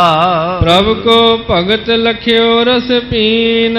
ਕਿਉਂ? ਕਿਉਂਕਿ ਰਸ ਵਿੱਚ ਭਿੱਜੇ ਹੋਏ ਨੇ ਭਗਤ ਨਾਮਦੇਵ ਜੀ, ਉਸ ਕਰਤੇ ਦੇ ਭਗਤ ਜਾਣਨੇ ਕੀਤੇ ਹਨ। ਜਥਾ ਮਤੰਗ ਮੁਨੀ ਕੇ ਆਸ਼ਰਮ। ਇਹ ਉਹ ਦਾਸਤਾਂ ਹੈ ਜਿਵੇਂ ਕਦੇ ਸ਼੍ਰੀ ਰਾਮਚੰਦਰ ਜੀ ਮਤੰਗ ਮੁਨੀ ਦੇ ਆਸ਼ਰਮ ਵਿੱਚ ਗਏ। ਜਿਹੜਾ ਮਤੰਗ ਮੁਨੀ ਸੀ ਭੀਲਣੀ ਦਾ ਗੁਰੂ ਸੀ, ਜਿਹਨੇ ਝੂਠੇ ਬੇਰ ਖਵਾਏ ਸਨ। ਪਹੁੰਚੇ ਰਘੁਪਤ ਧਾਰ ਮਹਾਸ਼ਰਮ। ਇਹ ਜਨਮ ਤੋਂ ਬ੍ਰਾਹਮਣ ਨਹੀਂ ਸੀ, ਪਰ ਇਹਨੇ ਬੜੀ ਤਪੱਸਿਆ ਕੀਤੀ ਕਿ ਮੈਨੂੰ ਬ੍ਰਹਮ ਵਿਦਿਆ ਫੁਰ ਜਾਏ, ਮੈਂ ਬ੍ਰਾਹਮਣ ਹੋ ਜਾਵਾਂ। ਇਹਦੀ ਬੜੀ ਤਪੱਸਿਆ, ਬੜੀ ਘਾਲਨਾ ਸੀ ਕਿ ਅਖੀਰ ਇਹਨੂੰ ਫਿਰ ਸ਼੍ਰੀ ਰਾਮਚੰਦਰ ਜੀ ਨੇ ਦਰਸ਼ਨ ਦਿੱਤੇ ਹਨ। ਮੁਨ ਸਥਾਨ ਕੋ ਬੰਧਨ ਕੀਨੀ। ਇਸ ਤਰ੍ਹਾਂ ਹਜੂਰ ਪਾਤਸ਼ਾਹ ਜੀ ਨੇ ਭਗਤ ਨਾਮਦੇਵ ਜੀ ਦੇ ਇਸ ਸਥਾਨ ਤੇ ਜਾ ਕੇ ਭਗਤ ਜੀ ਦਾ ਸਤਿਕਾਰ ਕੀਤਾ। ਜਿਵੇਂ ਸ਼੍ਰੀ ਰਾਮਚੰਦਰ ਨੇ ਮੁਨੀ ਦੇ ਅਸਥਾਨ ਨੂੰ ਜਾ ਕੇ ਨਮਸਕਾਰ ਕਰਕੇ ਉਹਦਾ ਸਤਿਕਾਰ ਕਰਨਾ ਕੀਤਾ ਹੈ। ਤਥਾ ਰੀਤ ਹੇਠਾਂ ਸਭ ਚੀਨੀ। ਤਥਾ ਉਸੇ ਤਰ੍ਹਾਂ ਇਹ ਸਾਰੀ ਰੀਤ ਜਿਹੜੀ ਇੱਥੇ ਹੋਣੀ ਕੀਤੀ ਹੈ। ਕਰਤ ਸ਼ੀਘਰਤਾ ਪੰਥ ਮਝਾਰੀ। ਇਸ ਤੋਂ ਅੱਗੇ ਫਿਰ ਹਜੂਰ ਪਾਤਸ਼ਾਹ ਬੜੀ ਸ਼ੀਘਰਤਾ ਨਾਲ, ਬੜੀ ਤੇਜ਼ੀ ਨਾਲ ਰਮਦਾਸਪੁਰ ਨੂੰ ਚੱਲਣ ਲੱਗੇ। ਬਸੇ ਨਿਸਾ ਇੱਕ ਗਏ ਅਗਾ। ਰਾਹ ਦੇ ਵਿੱਚ ਸਿਰਫ ਇੱਕ ਰਾਤ ਗੁਰੂ ਹਰਗੋਬਿੰਦ ਮਹਾਰਾਜ ਨੇ ਬਤੀਤ ਕੀਤੀ ਹੈ। ਗ੍ਰਾਮ ਸਮੀਪ ਜਬੈ ਪਹੁੰਚਿਓ। ਤੇ ਜਦੋਂ ਹਜੂਰ ਪਾਤਸ਼ਾਹ ਜੀ ਰਮਦਾਸ ਦੇ ਨੇੜੇ ਪਹੁੰਚੇ ਹਨ, ਬਾਬਾ ਬੁੱਢਾ ਸਾਹਿਬ ਜੀ ਦੇ ਨਗਰ ਦੇ ਨੇੜੇ ਪਹੁੰਚਦੇ ਹਨ। ਦੇਖ ਦੂਰ ਤੇ ਇੱਕ ਨਰ ਗਇਓ। ਹਜੂਰ ਪਾਤਸ਼ਾਹ ਜੀ ਨੂੰ ਦੂਰੋਂ ਆਉਂਦਿਆਂ ਇੱਕ ਸਿੱਖ ਨੇ, ਇੱਕ ਮਨੁੱਖ ਨੇ ਦੇਖਿਆ। ਉਹ ਦੌੜ ਕੇ ਬਾਬਾ ਬੁੱਢਾ ਸਾਹਿਬ ਜੀ ਦੇ ਕੋਲ ਜਾਂਦਾ ਹੈ। ਬ੍ਰਿਧ ਜੀ ਸ੍ਰੀ ਹਰਗੋਬਿੰਦ ਆਏ। ਤੇ ਜਾ ਕੇ ਖਬਰ ਦਿੰਦਾ, ਬ੍ਰਿਧ ਜੀ, ਬਾਬਾ ਬੁੱਢਾ ਸਾਹਿਬ ਜੀ, ਬਾਬਾ ਬੁੱਢਾ ਸਾਹਿਬ ਜੀ, ਜਿਨ੍ਹਾਂ ਨੂੰ ਯਾਦ ਕਰਦੇ ਸੀ ਧੰਨ ਗੁਰੂ ਹਰਗੋਬਿੰਦ ਮਹਾਰਾਜ ਜੀ ਆ ਰਹੇ ਹਨ। ਸੁਨਤ ਪ੍ਰੇਮ ਉਮਗਿਓ ਅਧਿਕਾਏ। ਬਸ ਗੁਰੂ ਦੇ ਆਉਣ ਦੀ ਖਬਰ ਸੁਣੀ, ਹਿਰਦਾ ਜਿਹੜਾ ਪ੍ਰੇਮ ਦੇ ਵਿੱਚ ਉਛਲ ਆਇਆ ਹੈ। ਸਭ ਤਨ ਮੈਂ ਰੁਮੰਚ ਹੋਏ ਆਵਾ। ਤੇ ਸਾਰੇ ਤਨ ਦੇ ਵਿੱਚ ਪ੍ਰੇਮ ਇੰਨਾ ਉੱਠਿਆ ਜਿਵੇਂ ਰੋਮ ਰੋਮ ਤਨ ਦਾ ਜਿਹੜਾ ਲੂੰ ਕੰਡੇ ਖੜੇ ਹੋ ਗਏ ਹਨ। ਰੁਚਿਰ ਬਿਲੋਚਨ ਮੈਂ ਜਲ ਛਾਵਾ। ਤੇ ਨੇਤਰਾਂ ਦੇ ਵਿੱਚ ਪ੍ਰੇਮ ਦਾ ਜਲ ਵਹਿ ਤੁਰਿਆ ਹੈ। ਗੁਦਗਦ ਬਾਣੀ ਜਾਏ ਨ ਬੋਲਾ। ਇੰਨਾ ਗਲ ਭਰ ਆਇਆ, ਗਦਗਦ ਹੋ ਗਏ ਪ੍ਰੇਮ ਦੇ ਨਾਲ ਕਿ ਬੋਲਿਆ ਤੱਕ ਨਹੀਂ ਜਾ ਰਿਹਾ। ਮਨੋ ਪ੍ਰੇਮ ਪੂਰਨ ਭਰ ਤੋਲਾ। ਮਾਨੋ ਕਿ ਸਾਰਾ ਸਰੀਰ ਜਿਹੜਾ ਉਹ ਪ੍ਰੇਮ ਦੇ ਨਾਲ ਪਰਿਪੂਰਨ ਹੋ ਗਿਆ, ਭਰ ਗਿਆ ਹੈ। ਉੱਠ ਕਰ ਗਮਨਿਓ ਪਇਓ ਸਥੰਭਾ। ਸੋ ਇਸ ਤਰ੍ਹਾਂ ਉੱਠੇ ਨੇ, ਉੱਠ ਕੇ ਚੱਲਣਾ ਚਾਹੁੰਦੇ ਨੇ, ਪਰ ਸਰੀਰ ਜਿਹੜਾ ਇੱਕ ਥਾਂ ਦੇ ਉੱਤੇ ਸਤੰਭ ਦੀ ਵੱਤ ਹੋ ਗਿਆ। ਭਾਵ ਸਰੀਰ ਵਿੱਚ ਹੁਣ ਚੱਲਣ ਦੀ ਸੱਤਿਆ ਨਹੀਂ ਹੁੰਦੀ ਹੈ। ਚਲਤ ਨ ਪਗ ਮਨ ਮਾਨ ਅਚੰਬਾ। ਤੇ ਚੱਲਣਾ ਚਾਹੁੰਦੇ ਨੇ ਪਰ ਮਨ ਵਿੱਚ ਅਚੰਬਾ ਹੋ ਰਿਹਾ ਕਿ ਚੱਲਿਆ ਨਹੀਂ ਜਾ ਰਿਹਾ। ਪਰ ਗਦ ਗਦ ਹਿਰਦਾ ਹੈ, ਕੰਠ ਪ੍ਰੇਮ ਦੇ ਨਾਲ ਭਰ ਕੇ ਰੁਕਿਆ ਪਿਆ ਹੈ, ਸਰੀਰ ਦਾ ਰੋਮ ਰੋਮ ਖੜਾ ਹੋ ਗਿਆ। ਸੋ ਇਸ ਤਰ੍ਹਾਂ ਗੁਰੂ ਹਰਗੋਬਿੰਦ ਮਹਾਰਾਜ ਦੇ ਆਉਣ ਦੀ ਖਬਰ ਬਾਬਾ ਬੁੱਢਾ ਸਾਹਿਬ ਜੀ ਨੂੰ ਜਦੋਂ ਮਿਲੀ, ਇੰਜ ਉਮਕਿਓ ਹਿਓ ਮਿਲਨ ਪ੍ਰਭ ਤਾਈ। ਸੋ ਇਸ ਤਰ੍ਹਾਂ ਹਜੂਰ ਪਾਤਸ਼ਾਹ ਰਮਦਾਸ ਪਹੁੰਚ ਗਏ ਨੇ, ਪਰ ਅੱਗੇ ਸਮਾਂ ਇਜਾਜ਼ਤ ਨਹੀਂ ਦੇਵੇਗਾ। ਅਗਲਾ ਇਤਿਹਾਸ ਸਤਿਕਾਰਯੋਗ ਸਿੰਘ ਸਾਹਿਬ ਗਿਆਨੀ ਸੁਖਦੇਵ ਸਿੰਘ ਜੀ ਕੱਲ੍ਹ ਆਪ ਜੀ ਨੂੰ ਬੜੇ ਪਿਆਰ, ਬੜੇ ਵਿਸਥਾਰ, ਬੜੀ ਪ੍ਰੇਮ ਦੇ ਨਾਲ, ਕਿਉਂਕਿ